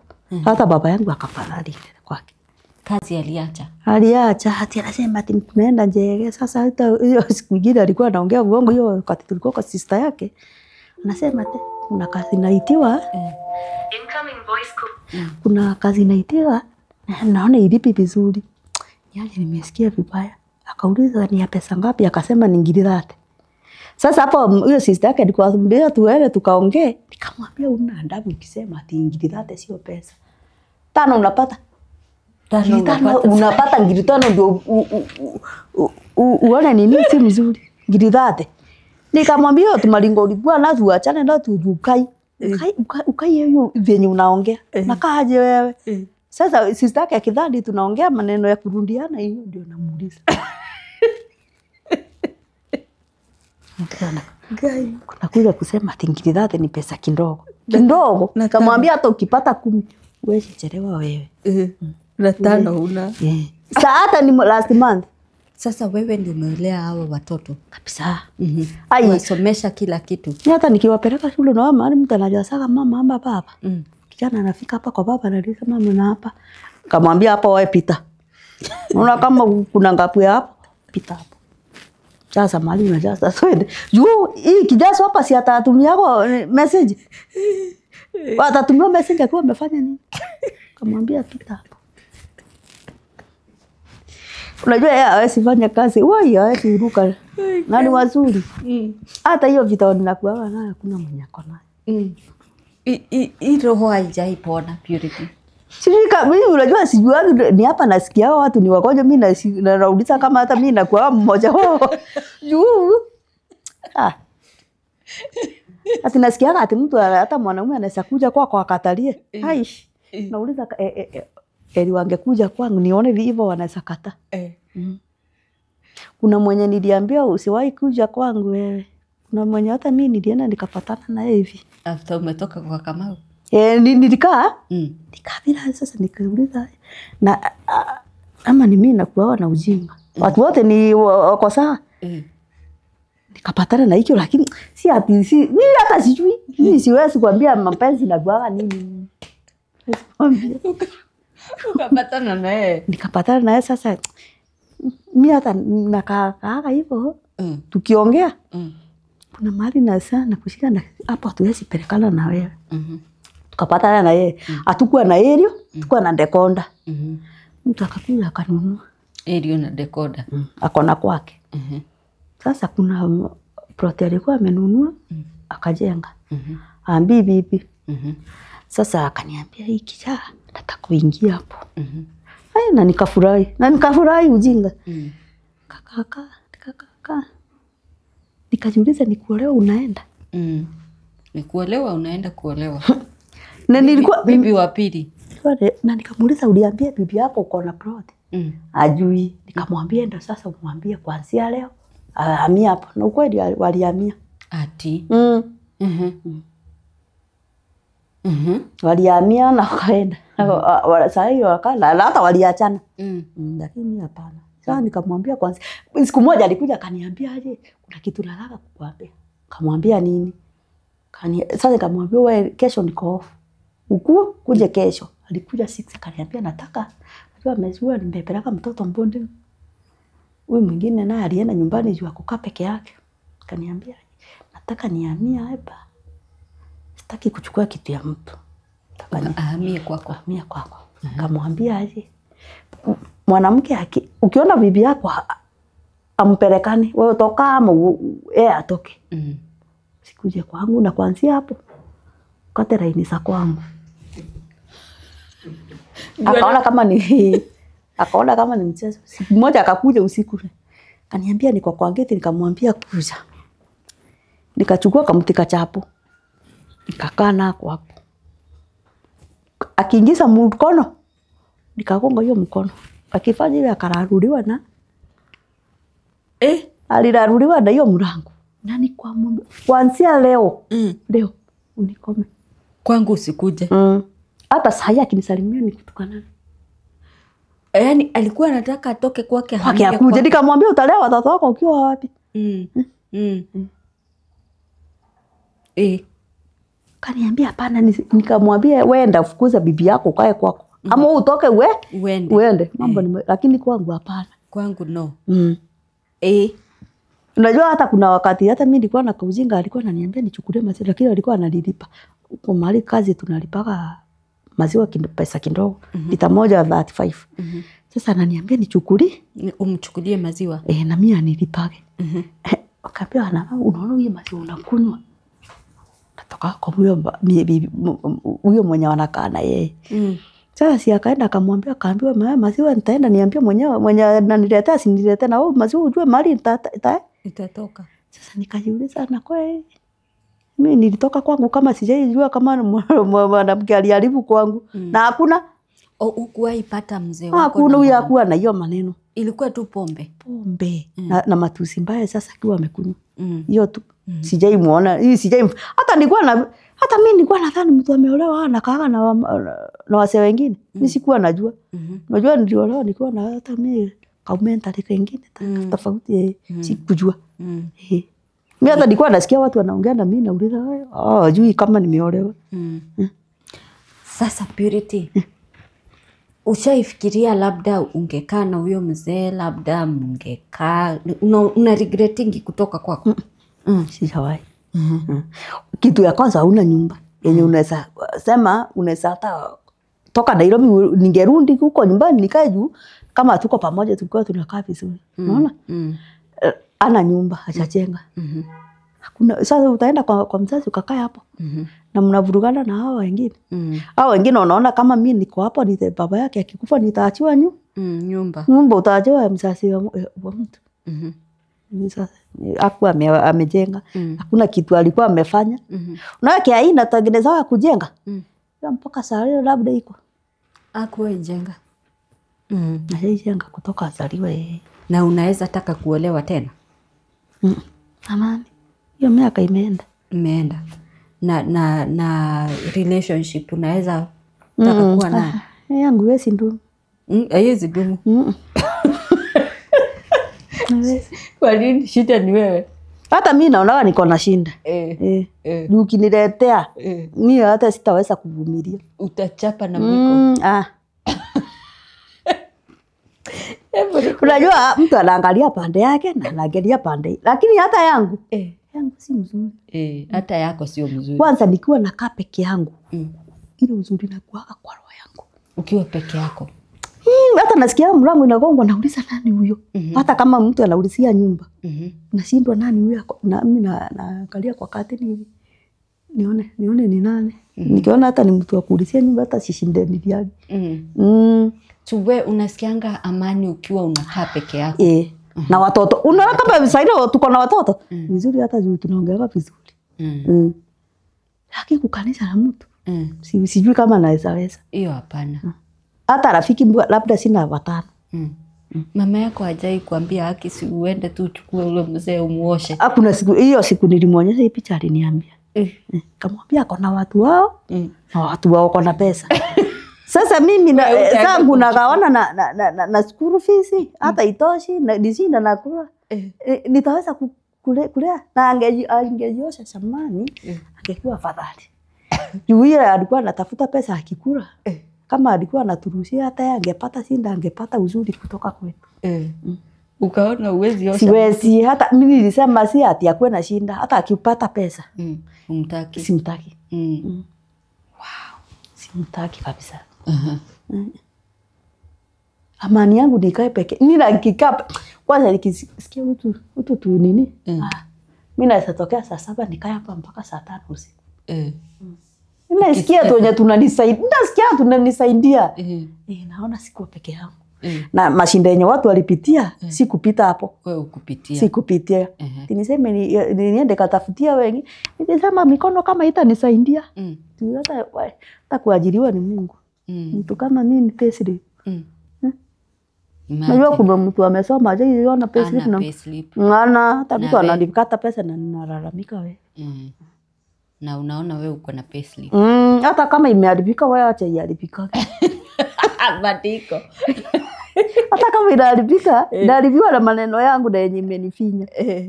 Lakini niko nayo. Lakini na mtu anaona nikirauka asubuhi mimi sisumbuki. Ni kweli. Sisumbuki. Sasa mimi nilikuwa na kazi, mimi hiyo ndio nilifanya kama mmoja wako. Wow.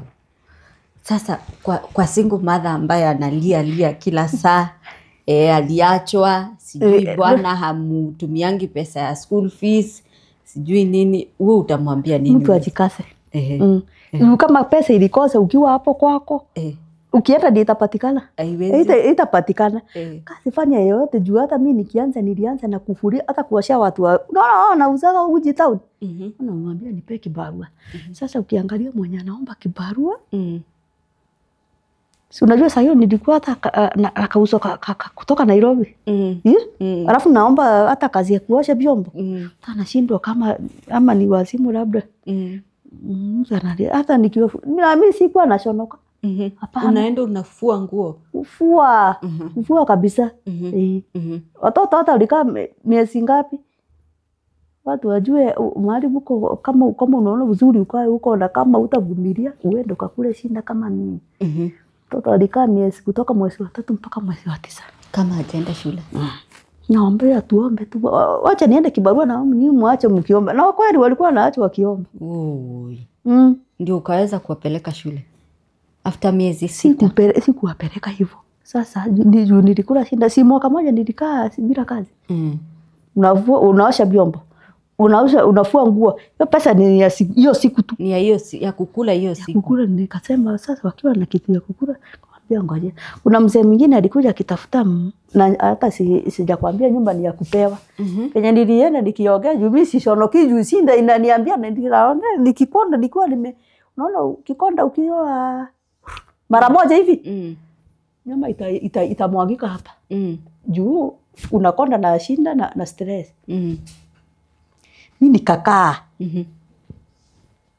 Kaenda nini? Na unasikia natafuta vibarua, nikapata vibarua, nikafanya watoto hata watoto wana kitanda chini. Kanyumba kenye nilikuwa nimepewa kananyesha mahali tunalala. Tunatandika tunguo hapa. Tunalala kuna kucha asubuhi na tulala huko kufua watoto na wacho wakiomba. Ananiuliza mama hujapata? Nikamwambia sijapata, nitapata tu. Kambia nitapata, ombeni tu. Unajua naambia muombaji wananiambia wakimam tunaomba. Mzee mmoja anakuja akitafuta mtu wa akiuza vitu ya soko inabaki. Nikamwambia sitakufanyia kitu ya kunifanya nisipate kitu yenye nilikuwa nafanya. Kama hii kazi nitafanya nikose kupata kenye nilikuwa napata, wewe utanipata hapa. Akaniachia maembe, avocado, mandizi yenye imebaki. Ngiri 4 hapa. Hiyo siku nilikuwa nauza wiki. Kirine. Nikakuja nikamwambia, kaniambia kulingana na shinda yenye uliniambia uko nayo, ununulia watoto vya chakula. Kauliza ni Mungu amemtuma ama hata yeye ni shetani kweli? Ni siku nyingine Saturday nyingine Saturday akaniachia tena zenye zinabaki. Sasa ni kama ananitaka lakini ubaya yenye niko nayo hawezi kuvumilia kuniambia aje na kutaka. Ndio anaona aje? Huyu. Ndio mimi hata sicheki na yeye, mimi sikuwa nacheka mbeleni. Kesho na nini? Akakuja akaniambia shika 4,000. Ndio shaone watoto nguo ya shule. Sijui kama nilienda na viatu ama nilienda na silipasi moja. Nikaenda nikanunua material nikashonua mifuto 2, shati 2 na sweta. Mama mwingine na akanipea sweta za mtoto wake alikuwa sikuwapeleka kujua, sikuwapeleka hata ya serikali. Ulipeleka private? Private nikaambia Mungu wewe angalia. Sijui kama ni pesa nilikuwa nimeona nikajiambia hivyo angalia kaona kama itaishi. Kawapeleka. Akakuja tena Saturday nyingine. Unajua ni mwezi wa 8 tuko shule imefungwa. Ananitayarisha kabla mwezi wa 9 ifike. Ikafika akanipea 6,000 akaniambia tafutia shule. Na vitu nauza saa hii kibarua hapana. Saa hii uendi kufua. Kufua hapana. Nilikuwa nimeshunuka huku. Huku ni mafuta ya ng'ombe ilikuwa inanisaidia naenda napaka. Ndio kesho naambia Mungu hii mikono baba ipone kesho. Nitafua tena nikuje imeshunuka. Nikakaa wiki bila kufua nguo wewe na ninauza. Nilikuwa nauza kama mwenye ako na miti. Ala. Nikiuza aniitishi pesa. Na kuongea na mimi naye anashindwa kusema. Huyu anakaa ubaya niko nayo. Juu kalikuwa kamzee wewe. Mtu labda alikuwa na 50 kama 60 akienda hivyo. Na nilikuwa na hiyo ile kitu ya kuchukia ilikuwa imetoka kwangu. Sasa naona pana huyu ako na ubaya yake. Sitamuongelesha. Nikaambia Mungu, nimepata kitu ya kunishikilia nipate kazi. Ongea sasa baba. Mungu aliongea. Lakini tukienda mahali kusimama mahali tunataka kuandikwa. Nataka NHIF, NSSF, bank na PIN. PIN nilikuwa nimepata huko. NSSF ilikuwa 200. Nikaenda nikaambia mama yangu asubuhi, wewe mtoto amelala akiwa moto. Kaniambia mwashi umpeleke hospitali. Nikamwambia sina pesa. Kaniambia acha nikutumie ngiri, akatafuta mtu akanitumia ngiri NHIF. NSSF. Nikaambia Mungu usisikie juu ni kazi nataka, juu sitasumbua mtu mwingine. Sijui ni nini ile ilibaki, nikaambia kazi ni yangu aje. Nikamwambia mtoto ameandikiwa sindano. Na ni haraka. Fanya haraka unitumie 500. Akaniambia nikarudi na kila kitu nikaomba nikaenda nikiomba nikasema juu watu walikuwa wanaambiwa waekelea kila kitu hapa kama hauna uende utakuja siku nyingine. Hiyo siku nikakaa nikaambia Mungu unaona huyu mzee ananisaidia na Kenya hata sitapata na sitaweza. Simama na mimi wewe simame na mimi mpaka nipate kazi. Mzee alinikaisha shopping. Nilikuwa na nyameko hii. Kiondo kubwa nilikuwa naenda soko. Nanunua vitu hata siwezi kuinua. Ninabeba na pikipiki. Huyo mzee ananinunulia. Na hasemi Kenya nataka. Hapati. Juu ile ubaya niko nayo. Hata saa hii mimi tunaweza ongea na mtu nikifika pale niangalie nyuma nisikia. Sitaki. Ni mtu sasa alikuwa like fanya watoto wangu waachie mali niachie. Sasa nabebea hiyo vitu. Napeleka kwa nyumba. Watoto natuiza mama unatoa hii wapi saa hii. Uona shanga. Sikaunga kalikuwa ka kilo. Sasa unakuja na nimekuwa. Na nimekuwa si minji. Ndoma, ngwashi. Kila kitu niko nayo mimi hata ni kama ninasahau. Nikaenda nikapata kazi. Huyo mzee alinisimamia miezi ngapi? 3 fair ya kukula. Nikaambia Mungu mimi sitaweza kumpe niondolee sasa. Kumpe Kenya anataka. Sasa niondolee. Huyo mzee alikuwa ananiita imagine na mnyamasia. Ati? Na mbele alikuwa ananiita naruka. Unajua nitapata fair? Si nimepata pesa yangu, silipi nyumba nilikuwa nimepewa. Na chakula imesi 3. Nikamwambia baba niondoe. Sasa ukiniuliza vyenye naitoa siwezi kumbuka. Hujui jina? Ati siwezi kumbuka. Siwezi kumbuka alikuwa anaitwa nani. Lakini nilikuwa namwambia Mungu msaidie mahali alienda. Wow. Juu ni mtoto hata ni mbaba alikuwa hata yeye ameonyesha kwake mambo. Alikuwa ameonyesha. Sasa alikuwa anaona mahali ya kujishikilia. Kujishikilia. Sasa naye akakuta hakuna. Lakini nataka kitu yake, lakini kitu yangu mimi sitaki nayo. Yako upeani. Mimi siwezi kuambia nini nilikula shinda ama mimi sijailipiwa hata nyumba na mwanamume. Hapana. Ama mimi nikikosa kitu ni mama yangu naambia. Wow. Sasa mtoto wako form 4. Huyo mkubwa. Na mdogo wako 7. Wow. Umeenda sana. Na ni wewe umempeleka huyo mkubwa, ni wewe ulipeleka secondary? Secondary nakwambia ni hapo ndio nilikanyanga secondary na kuambia na principal. Hapo ukiwa umekaa hivi. Sasa hiyo Mungu. Na ni wewe unalipa school fees ya secondary? Kabisa. Wow. Mimi hata unajua tunalipa hata 26. Naambia Mungu kuwa mbele. Na nitapata. Na utapata. Ikiwa shinda inakujia kwa hii nagojeka macho. Na ninalipa sasa, hapo ndio naenda na finyo, nadhani hii hata kawaida hii maneno yote iko na watu kwa wawili wameoa leo. Wameoa na nakula shinda hata kuniliko. Sasa hapo nilikuja kupima kwa nikaona aje. Wanaume wanakuongezea shinda. Juu nikijiweka mahali saa hii nikitembea sasa nani anafanya nini? Hauna shida. Nani anataona niko na shinda? Hata saa hii niende nikiwa hivyo niko mwalimu nimwambie anikiriria anasaweza. Ananiambia lipa. Juu nakumbuka wakati wa corona. Na tukufutwa. Mungu alijalia tukufutwa. Hatukufutwa kabisa hata mtu mmoja. Nilienda shule nilikuwa na mtoto anaenda kumaliza hivi na akona 35. Pesa yenye balance. Kauliza nitatoa wapi? Kwa nalia hiyo, mimi sikuwa nalia hiyo wakati mwingine, lakini hiyo wakati ilio nilikuwa nalia. Mtoto atatoka hivi, nimjenge. Atahiriwe, mnunulie kwa kutoka. Na ataenda shule hiyo wakati. Wacha nifinywe. Mtu mwingine alikuwa kinasema Mungu amsaidie. Kaniambia yeye kuja mama Menyati nikwambie.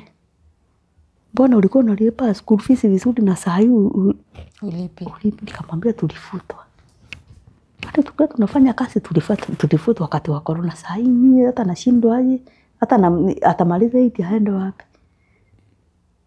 Kaniambia unaweza jikaza mimi na mimi nikusaidie. Nikamwambia kaniambia ndio nitumie 5,000. Kama utumie 5,000 kanilipia. Nikienda kufanya clearance ya nilikuwa nimefakisha 25. Hiyo ndio nilienda. Na ukapewa clearance? Ati? Wow. Mungu alisimama na mimi. Unajua kujichanganya inakuwa shinda. Unajichanganya unaona kama wanaume watakusaidia na hawatakusaidia. Niambia mtu anakuja kukusumbua atakulipia. Chakula yenye umelipa hata yenye unachakula siku 2 mnakula na siku moja na yeye. Mimi siwezi pika kitu nipe. Naambia mtu hata chai. Mimi kwa mwanaume hapana.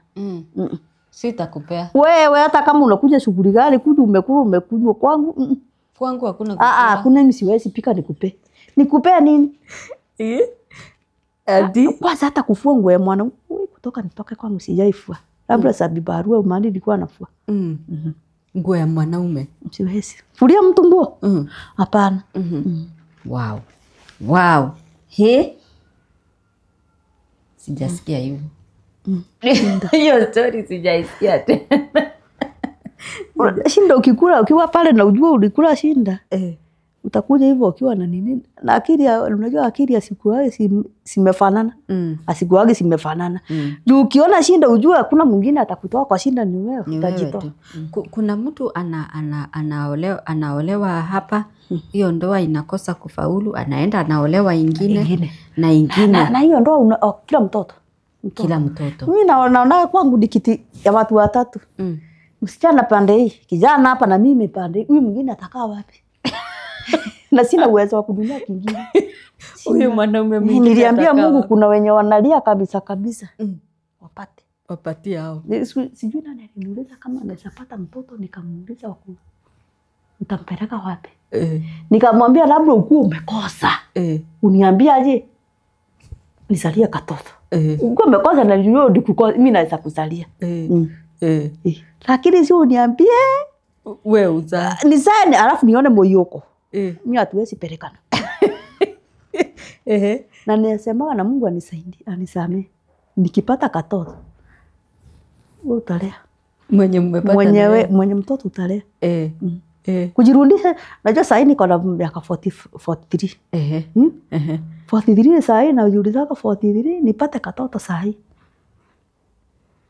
Akifika 20 kama huyo mwingine ni miaka gani? Nitakuwa wapi?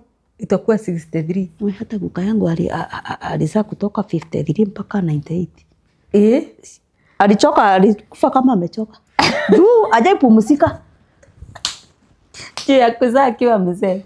Alizaa akiwa mzee, unajua anajiambia watoto wamekuwa. Kama sasa wao wangu naenda kuwatafutia baba wa nini? Wa nini? Na kama ni katoto acha ningoje Mungu anipe. Kashosho nitashika. Kashosho. Shike shosho juu. Wewe. Toto si nini? Watoto wanakurudisha nyuma. Ukifurahisha wanaume. Watu waache kufurahisha wanaume. Alafu na upendo wewe kuja na mtoto. Upendo wako na mtoto hauwezi shikana hata mara moja. Hata mtoto anasapenda huyu. Wewe utupwe. Tupwe tu.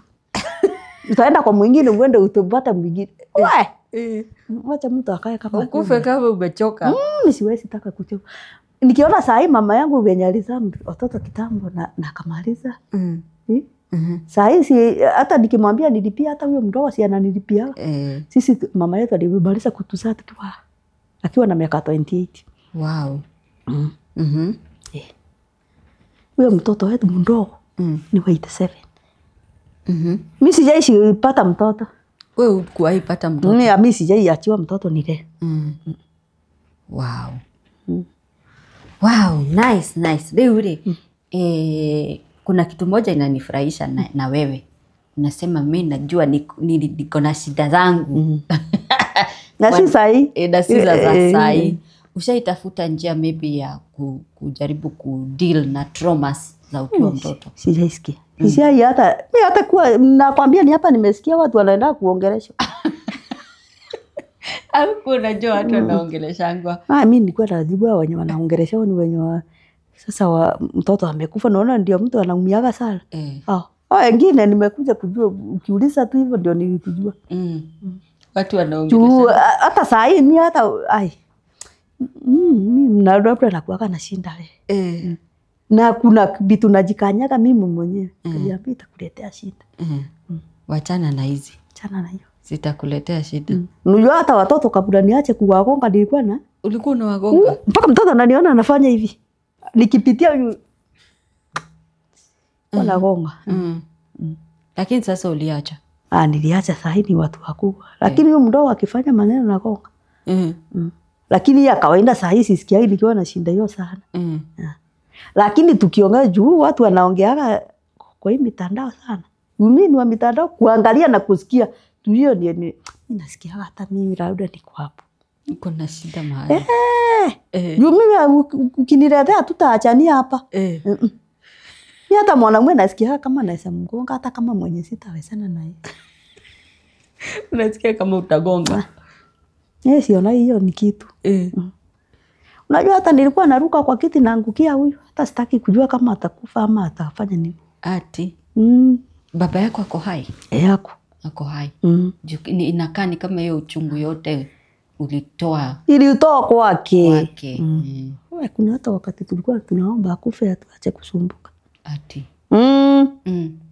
Yaani nikuja kujua aje kuna wakati aligonja kaka hapo ndio nilijua kumbe mtu kupenda kitu ama kukua damu inavurutana ni wakati aligonjeka nilikuwa nimetoka wapi? Nilikuwa na timau tu akagonjeka. Unajua ile pombe ilikuja ikamletea shinda. Akuli lakini anakunywa pombe. Akagonjeka. Sasa kuna mali nilienda kutembelea kazini yangu huko kunaitwa Tigani huko. Tukienda sherehe nyingine nikasikia aje baba yangu anaitwa Kinoti, nikuliwa Kinoti alipona. Nikasikia wa. Sijui nini ilinistua. Sikumauka kitu. Nilienda hospitali. Kumuona.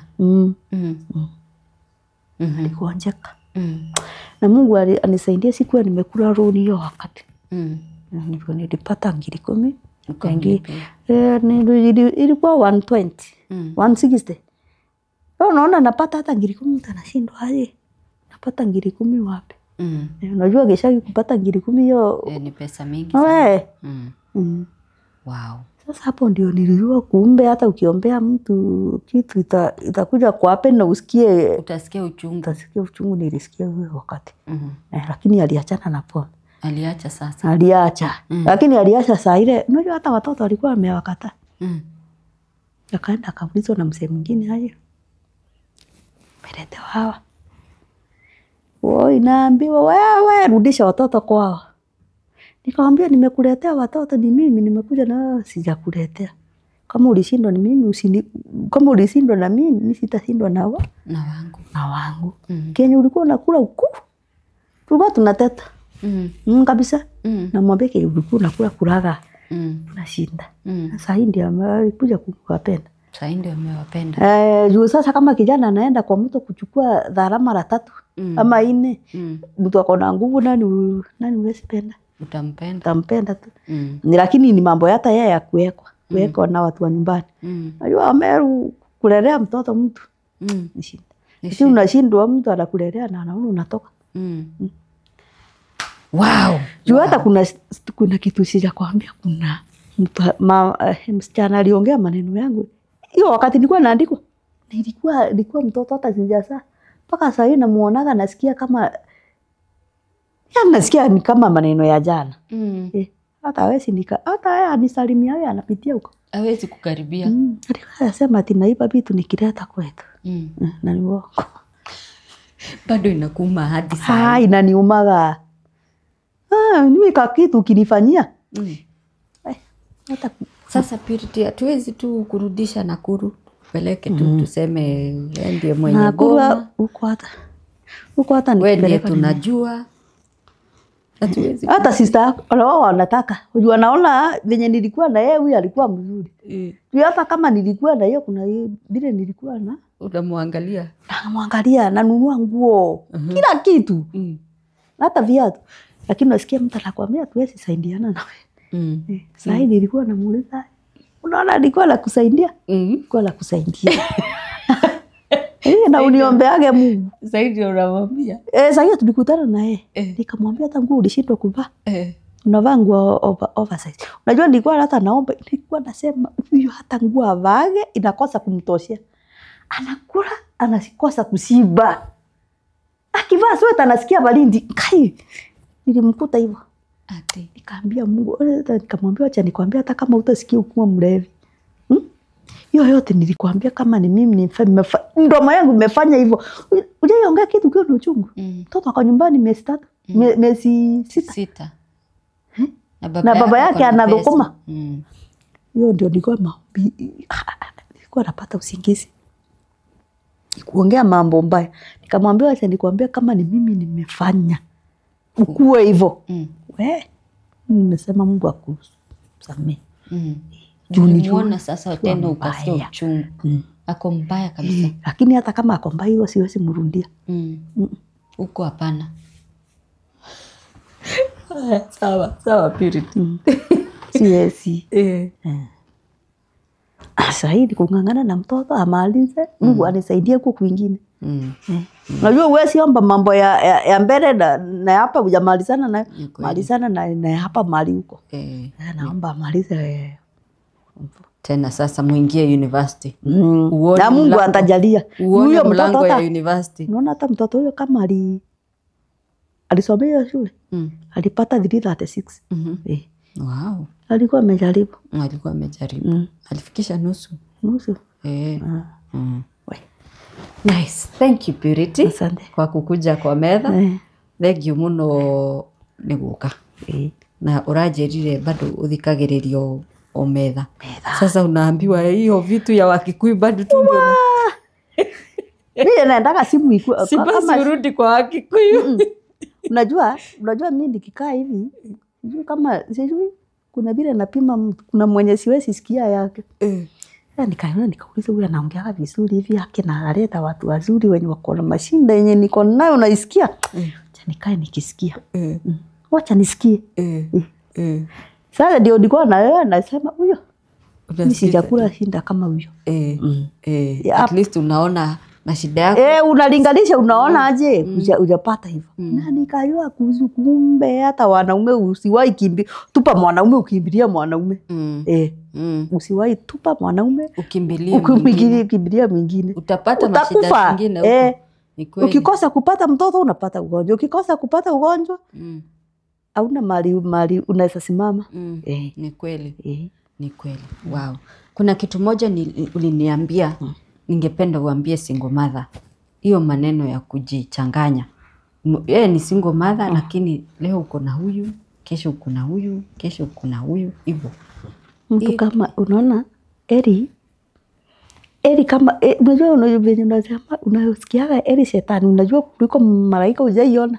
Eri ukaa na huyo mwanamume wako. Kama kunawezekana. Juu uwezi hata kaa hivyo juu watu wako na wanaume wao uone ni wewe utaenda kukaa na wao. Wao ndukagi kama kitunguu. Wewe si kitunguu. Wewe utafanya chakula ikuwe na ladha. Ama usikie mtu ametupa bibi na wewe unaendea nini kwake? Na ametupa bibi. Si ni bibi ametupa? Na wewe ni nini? Wewe unaenda kukua bibi. Kama kwako kutakuwa kuzuri toka na ujipange. Achana na kufukuzana na wanaume. Wacha nikwambie kwanza unaona kama mimi sahi sinaweza kujilipia nyumba. Nalipia mtoto. Nani anaweza nitaka kunitaka? Si mtu atanitaka. Jua hata ni hauna sina nini? Huwa hauna kitu. Kama wakati hiyo nilikuwa mbeleni hapo. Hakuna mwenye atakuangalia. Ni kweli. Atakutumia tu. Utatumiwa na utaumia. Na utaumia. Takuwa umeumizwa huko. Sasa wewe niambie utasema baba ya nani ati ni mzuri kuliko wewe. Wewe kama uko single, mimi kuna mwingine alisema atakaye kukua single na nilisikia amepata watoto 6 nikauliza hata yeye ajui shinda yake. Single na uko na watoto 6. Unaona venye mtu sasa anaenda anaona bwana yake ati ni mgonjwa na umeandikwa mahali. Kama mahali tumeandikwa si kama uko single niko single, kama uko married uko married, si ndio? Mimi niliambia Mungu sitaki mtu akufe ndio nipate kitu. Mimi sina haja na kupata kitu kama yuko kama saa hii ako wai na nipei. Asinipea akiwa amekufa. Si ati nikuja nipewa ati pesa yake amekunywa pombe amekufa. Ati nipea chukua hiyo pesa. Mimi nilisema niko single kila mahali. Single. Mimi siwezi kula kitu ya mtu juu ati mtekia wewe umesikia bwana yako amegonjeka na wewe uende uandikisha kwa mali ndio akikufa upate pesa. Hiyo nilimwambia. Nisema hata kama sina kazi yake. Kuna mwenye ako na kazi yake. Unajua hata mimi naweza kuwa sina kazi yake na mtoto asikie aje Eri baba. Ni kweli. Utamwambia siende huko? Ataenda ni kwa baba yake. Jua anajua Kenya kimemsukuma. Na si nimekwambia pia nilisikia baba yangu amekufa. Ndio nilijua kumbe kuna uchungu. Tukao tunasema hata tukiwa watoto yakikufa hata tuwezi dia. Ilikuja kujua uwezi dia ukijua. Hata huyo mwanaume wako kama umeshinda jitegemee. Na usichague kazi. Useme ati hii kazi sitafua. Utafua kule nini? Nilikuwa naenda na nguo mbili mimi nafua na natoa hiyo nyingine navaa. Na tumafuta nimebeba takukamua. Toaremi usijipake huku. Huku na miguu sitaparara ni sabuni. Bwana mwingine hata atakupea 400 lakini 400 unafua hata masosi kimwagika. Na utakosa. Mwingine anaona kama unaweza acha hapo hata uibe sabuni. Watu ni tofauti. Mashida ni mingi lakini unavumilia. Unavumilia na uvumilia. Usivumilie ukidhani kuna uzuri utapata. Uzuri acha ukupate ukifanya hiyo kazi. Ukifanya hiyo kazi. Niliambia Mungu, baba nibadilishie hii kazi ya kuuza tu mboga. Mimi sitawezana na mzee huyu. Kwanza huyu vyenye namuona mimi sitawezana. Mimi simtaki. Lakini nataka kitu yake. Unaona hata hiyo ni laana wewe. Unataka kitu yake. Kitu yake lakini mimi akikuja hapo Mstaki. Utaki. Na unajua nilikuwa naona yani ananisoma anataka kunisaidia lakini anashindwa juu aliingia hapo atatoka aje. Kweli. Unaona unajua kuna kitu unajua mimi nikitaka nikikusaidia nisikie sitakusaidia. Sitashinda kutafuta namna. Si vyenye nilikuja ndio nitatoka na nitoke hapo. Ni kweli. Kwani unashinda kusema utatoka aje? Kwani ulikuwa umepewa? Umetafuta formula ya kuingia. Hivyo uliingia ndio natoka. Ndio unatoka. Mimi nikitoka mahali nimetoka. Lakini kusahau ndio siwezi sahau. Kusahau hapana.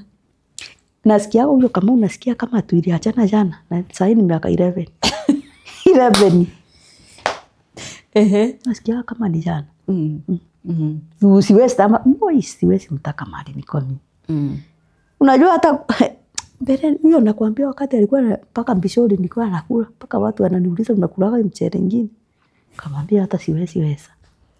Wewe kukualea hako sawa. Lakini mdomo na kukuambia kikitu utakufa wewe ukifanya nini? Akilewa. Kama hajalewa ako sawa. Nakwambia hata ukimtukana hawezi kuongelesha. Akilewa ndio anaongea. Na kukuambia ile yote yake anajua. Nami asubuhi namuraukia. Na wewe asubuhi? Asubuhi hizo saa yenye akioga namwambia. Akivaa nguo namwambia. Atoke nje hata nikifunga mlango namwambia. Kwenda hata ushikwe na polisi wewe. Akishikwa nasikia vizuri.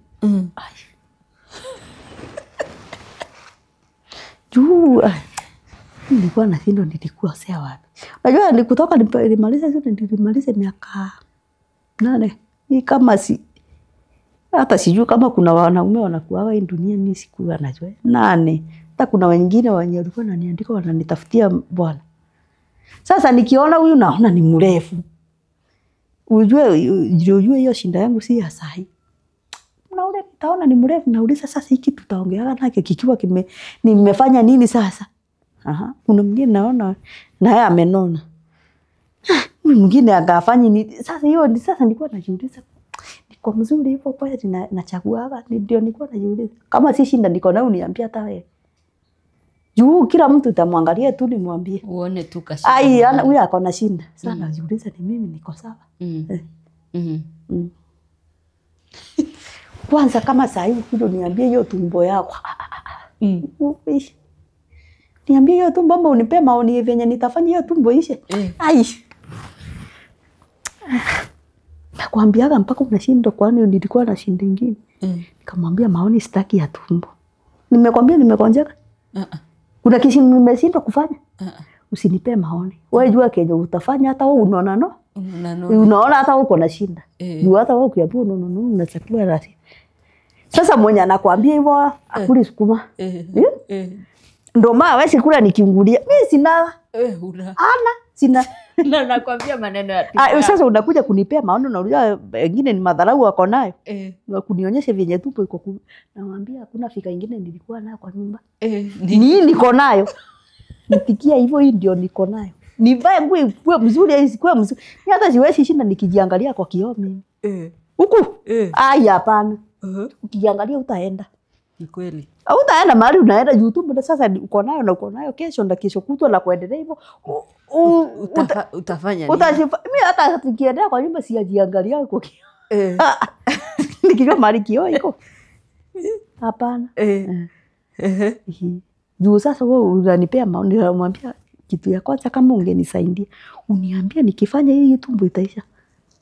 Takusikia. Si uniambie nijue kenye itaisha. Itaisha aje? Ungekuwa unajua ungekuwa umeimaliza. Ni kweli. Unajua kukosa kujitikia ni kitu kingine mbaya. Kitu kingine mbaya. Sasa niko hivyo. Mimi hata najaribu mimi ukijua naenda tembea hata mguu sana. Naenda na pikipiki narudi mguu. Na hata kilo moja ipungue. Naweza kata 5 10 jiongeze. Ati. Sasa niko na kilo 97. Na sijui nitaimaliza aje ndo naambiwa na daktari nitamaliza aje. Mtu akona uwezo wa kuniambia kienye nitafanya ishe. Kitu wewe kiungulia huna? Sina. Unakula sukuma? Ni hata kama miti nakula naweza kuwa nakula. nilikuwa namuuliza Mungu sasa nikule kitu kama sukuma iniharibikie nitatoa nyama wapi? Ni kweli. Ni kweli. Sasa Purity umetufurahisha sana. No atukenia muno ha metha-ini but no atuthomithia maundu maingi muno.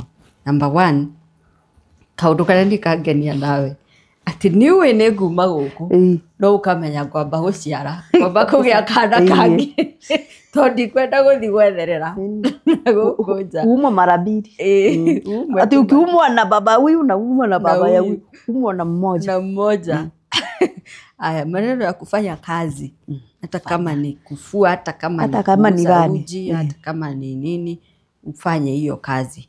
Usitegemee mwanaume. Usitegemee mwanaume. Tena ni wanaume wa wenyewe. Tena ni wa wenyewe. Na kuna kitu umesema kama uko kwako na unaweza vumilia kaa huko. Afadhali ule shetani unajua. Kule kwa malaika ujui. Kule kwa malaika wachana na huko. Na kitu kingine nimesikia umesema ya maana sana. Mtoto akitaka kwenda kwa baba yake, wacha aende. Wacha aende. Hata kama hakumlea ama alimuonyesha shida. Yake wewe unajua usudi wake si aende. Damu ni mzito. Wacha aende. So asante sana Purity. Sitaki kukukalisha sana hapa juu najua utarudi bado utarudi timao. Timao na nirauke kazi kesho. Na urauke kazi so nataka bado urudi kukiwa msichana. Asante sana kwa kuja. Labda kuna single mother labda angetaka kuongea na umesema unakuanga kwa mtandao sana. Uko na social media tunaweza kupata? Facebook unajiita aje? Purity Kagweria. So tukikutaka tukutafute huko. Hata nini niliingia lakini mimi sipendi. Wapi huko? TikTok. Sipendi. Upendi TikTok? TikTok ni agencies. Kuna maneno mengine? Uliona huko ikakuwa. Hadi niangalia lakini achana na mimi hata TikTok. Unajua kuna mahali miaka inafika hata kama unajisukumiria hapa unajisukumiria na utoshei. Utoshei hapo. Achana tu na hapo. Tuseme kama hii kiti sasa nikalie na initoshei na nikalie. Na nijifanye tu naka. Utaumia. Ni wewe utafinyiliwa umie. Wow, asante sana. Wacoka kuri Timao. Usalimie watu wa Timao, usalimie wa Meru. Waambie hai kazini. Usituchukie sana. Hapana, sisi wabaya.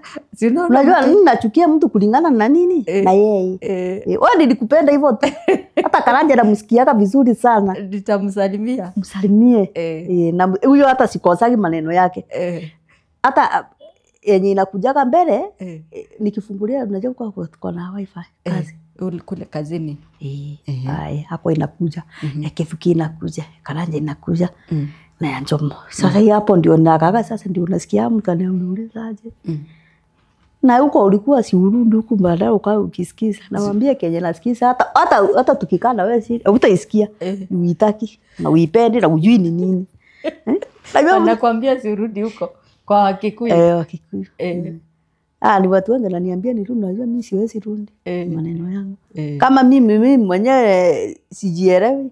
Siwezi wekesa kukalisha na mtu itaenda kufanya nini? Ni kweli. Sitaweza.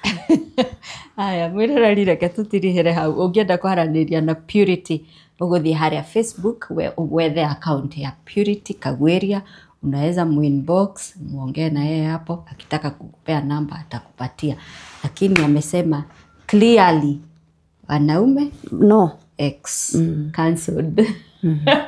It's cancelled. Lakini unajua wanaume si wabaya. Lakini hakuna malaika wewe na hakuna mzuri unajua kama wako ni mzuri kana wako mzuri. Kama wako alikuwa ni mbaya wewe jipange. Jitoe usikufe mapema. Jitoe na uende ufanye kazi. Ufanye kazi na unajua Mungu anasaidia anabariki mikono yako. Si kujitoa tena ukachukue wa mwingine. Hata mwenye unasikia anasema mwenye amekufisha. Unajua alikufa na stress ama alikufa na nini? Achana kwa kuna mwenye ameumbiwa wawili ndio naona. Ni mmoja tu. Na hata Mungu alichoka na ndoa juu kama ange ile Adamu na si alichoka na wao akawaachilia. Wewe shinda kuongea. Unakaa tu. Weka kwako kama kuna kalika. Wewe ukisikia unawataka utawaita. Ama wakutake wakundanganye, wakikuachia kenye watakuachia utatuambia. Utatuambia kenye wamekuachia. Tunasema Mungu asante kwa kunipea hao wawili. Sasa hii ningekuwa najua aje wanaume si wazuri, lakini kuwa wazuri. Juu kama baba ya kijana angekuwa ni mbaya na wasichana ningeona wanaume wote ni baba. Ni kweli. Lakini wangu ndio najua ni mbaya. Na kama si mbaya angeoa mwingine mwenye alikuwa anaandika akiniambilia anataka nini? Mkikuyu. Anataka Mkikuyu. Na hata huyo Mkikuyu hajaipata. Hajaipata. Na sidhani kama atapata. Hata mimi nikikosa simuoni. Huyo labda Mungu ashuke. Uende awe Mkikuyu. Namwambia mimi nikitoka hapa hata Mkikuyu. Hakuna hakuna hata mjinga. Tawezana na wewe. Kama umeshindwa na ujinga yangu. Ajua alikuwa ananiambia mimi na nilitoka wapi kwa wapi. Na tafuta namwambia hata sijui. Sijui. Wewe guy. Lakini alikuwa amejaribu hata mimi kukaa na mimi. Alikuwa amejaribu. Hata mimi naona hivyo. Alikuwa amejaribu. Kabisa. Na spendi. Alikuwa amejaribu. Na mimi naona kama alikuwa anakunywa pombe sana. Sababu ya kujaribu kukaa na wewe. Hapana, nilimkuta akikunywa. Na wala kama alikunywa baada ya kunioa, angesema ni yeye. Ulipata akikunywa? Akikunywa. Na akikunywa vizuri sana. Na ni mtu mpole. Akikuja hapa, utamchinjia kuku. Vile ni mpole. Pole. Akikunywa ndio inaharibika. Na wewe silikutaja na jina. Mimi sijai nitaja. Ndio kinitaje. Ajai kuita Purity. Hivyo kwamba ama babe ama sweetheart. Hiyo hata ukiniita mimi mwenyewe siwezi itika. Ukiitwa babe? Hiyo hapana. Hujaisikia maana. Hiyo ni madharau hiyo. Pia hata tuchati na mtu aanza kusema my dear. Hapo ni hivyo. Cancelled. Unaenda? My dear nini? Nasikia mtu anafuatana hapo atimbe banga nini? Hapana. Upendi majina kama hapana. Niite yangu. Sasa kama wile aliwahi kuita ya kujaribu kuku. Sijaisikia alikuwa anasema hiyo tu. Purity. Na ni sijui alikuwa mmefanywa nini. Na sasa wakati mko kwa kitanda mtakula chakula vizuri ama bado mnakula tu na kelele na vita? Sasa ikikuja hapo unajua ni mimi nilikuwa nashinda. Ni mimi sasa nimeanza kufikiria kenye umeniambia na kenye unataka kwangu. Hapo ndio mimi tu ilikuwa nashinda. Unakataa? Hata wiki 3. Unakataa? Kabisa.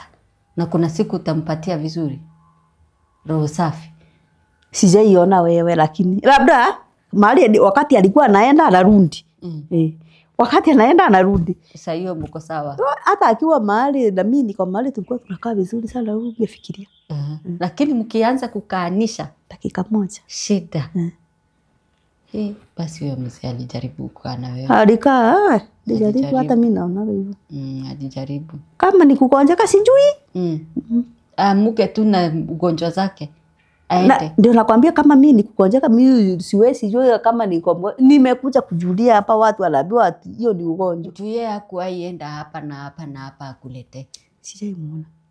Sijaimsikia. Huyo mzee alikuwa. Na hatujaikosa chakula. Huyo mzee alikuwa mzuri wewe. Nikapombe tu ungevumilia kapombe. Hakuna kuacha akakunywa kabisa juu alikaitikia na kakamuitikia. Chakakunywa. Na mimi pombe siwezi. Kuna siku nijaribu kafuata marafiki tukaenda Mbaa. Wakatununulia najua mimi sikunywi ile lakini watu si unajua tunafurahi tu. Acha ninunue ya nikakuwa na kangiri nikapeana watu 3 wakapea. Sikulala. Wakati ulikunywa. Nikanunua 620 na 60 ikaisha hivyo. Si ilikuwa 31st December. Ilisha hiyo ilinitoka kichwa mwezi wa 3. Nikauliza ni school fees ama ni fare ama ni nini? Ni shopping nimefanyia mtoto 600. Na hiyo tarehe moja sikukula kitu nikajiambia hapo ulienda kununua pombe tukakule hapo. Ndio kule hapo. Na ndaku. Sasa hata nikikuta inamwaga. Siwezi hata kama ni ya kujifurahisha, hata kama ni nini siwezi. Uwezi. Shilingi yako ikitoka lazima ijulikane. Pombe mimi naona mtu akinunua pombe mimi ananiuma kama na rafiki yangu anakunywa sana na shinda kwa hiyo. Shangu asitoshi mahitaji. Na sasa huyu anakunywa. Anakunywa na sijui anatoa wapi. Hata akinunulia mtu nilikuwa nasikia vibaya. Basi pombe. Hiyo ndio kitu nilikuwa nadharau. Toka zamani. Juu umeona vile imefanya kwenu. Imeharibu kwenu. Kwetu tungekuwa mbele, wacha nikwambie. Tungekuwa mbele. Kama si mama yangu, Mungu ambariki tu. Ni wale watu hawezi ongea. Baba yangu alikuwa anaenda hata sherehe, aitwa sherehe. Harakisha aende atoke kabla baba arudi aingie hiyo sherehe. Sio hata mwaibishia huko. Sasa tunaelewa kwa nini ulikataa kukaa na pombe. Tunaelewa sasa. Ni uchungu ya ukiwa mdogo. Umeona vile pombe imeharibu kwenu. Niambie wewe ukiwa mtoto uliamka ukakuta mnafukuzwa tu juu mlianza nini mfukuzo wa jumba. Au unajua kujificha, mlikuwa tunajua sauti yake. Ya pombe. Mkimsikia tu hivi. Kuna vyenye alikuwa anasema tunasema ni hiyo. Na kitu hakuna kitu taitisha. Mama yenu. Mkimuitisha mama yenu. Mkimuitisha mama yenu. Hata mama yetu alikuwa anajua naye anajua, hata namwambia hiyo pole nyingine sijui. Mama yangu ni wale wapole. Hata ukienda huko wesi, ukiambia maneno yake hata utasema alisaa huyu. Na kwetu ni mimi niko na maneno. Hao wengine ni wazuri. Ile mambo itanifinya, hatuko hapo, ati nikufurahishe. Wengine unaona mtu akifanya, mimi hata naenda nimwambia ni nani ulikuwa unafurahisha hapa sasa? Mimi hii sifanyi. Hiyo hapana, kuna mwenye natoa hata hapo mtu naona anakuja kuona ni kitu ya ukweli. We sahi kama sahi utafute pesa yako ya kinunulia mwanaume kitu na ya kutambui. Mwambie utaishi hapo. Nunulia watoto. Mpeleke hiyo pesa shule ikaage huko juu shule iishi kesho. Kweli. Unaona hata kama una kitu wacha kakosake kama ujaribu. Ujaribu. Yaani hiyo kitu ujaribu atuseme hauna. Si pesa ulikuwa nayo ukaharibu. Ukaharibu alafu useme hauna. Ni kweli. Kama sahi tuseme mtoto sahi hata sahi niko na balance ya shule, si ndio? Tuseme sahi ati nipate nikunywe pombe. Na sikumbuki. Mtoto sasa akifukuzwa ndio naona heri ningelipa na ile. Uanze kuregret nilikuwa nayo nikakunywa. Ni kweli. Mimi acha nitumie pesa yangu ishe ni hata nirudi kukopa. Lakini nisitumie na njia mbaya.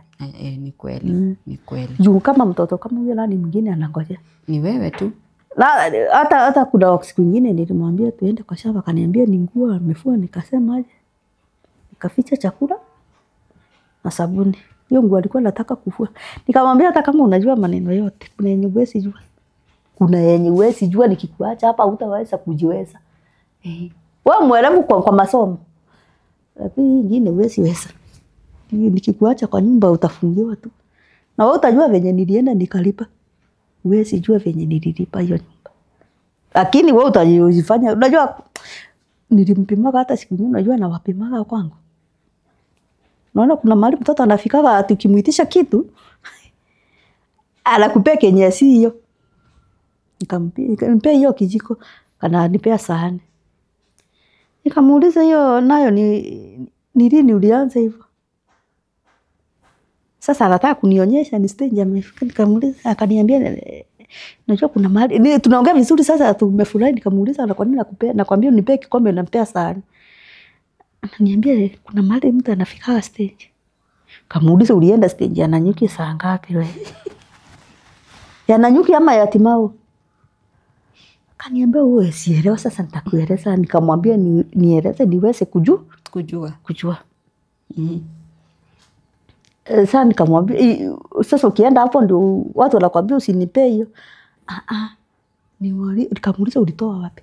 Kaniambia ni kusoma walisoma. Kuna mali inafikaga hata ukitumwa wewe huwezi. Nikamwambia miaka inafika. Nikamwambia hapo nao siku nyingine ndio unajua hivyo. Fanya hivyo. Uone. Ufanye hivyo nikose kungoa hiyo kichwa nitupe huko. Nani unakuja kuambia ni stage? Nani anakuwa kwa stage anajua ako kwa stage? Nani? Kunaye? Ni kama wewe hukupitia hiyo stage. Hata na Mungu anasaidia hata kuna mahali nimefanya nini? Wakati wa teenager.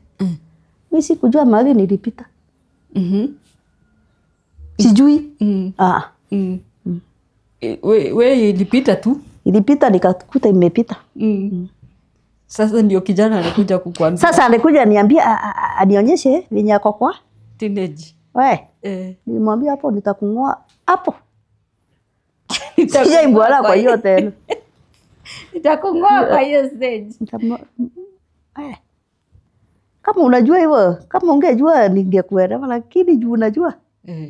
Siwahi fanya hivyo tena. Nijaribu.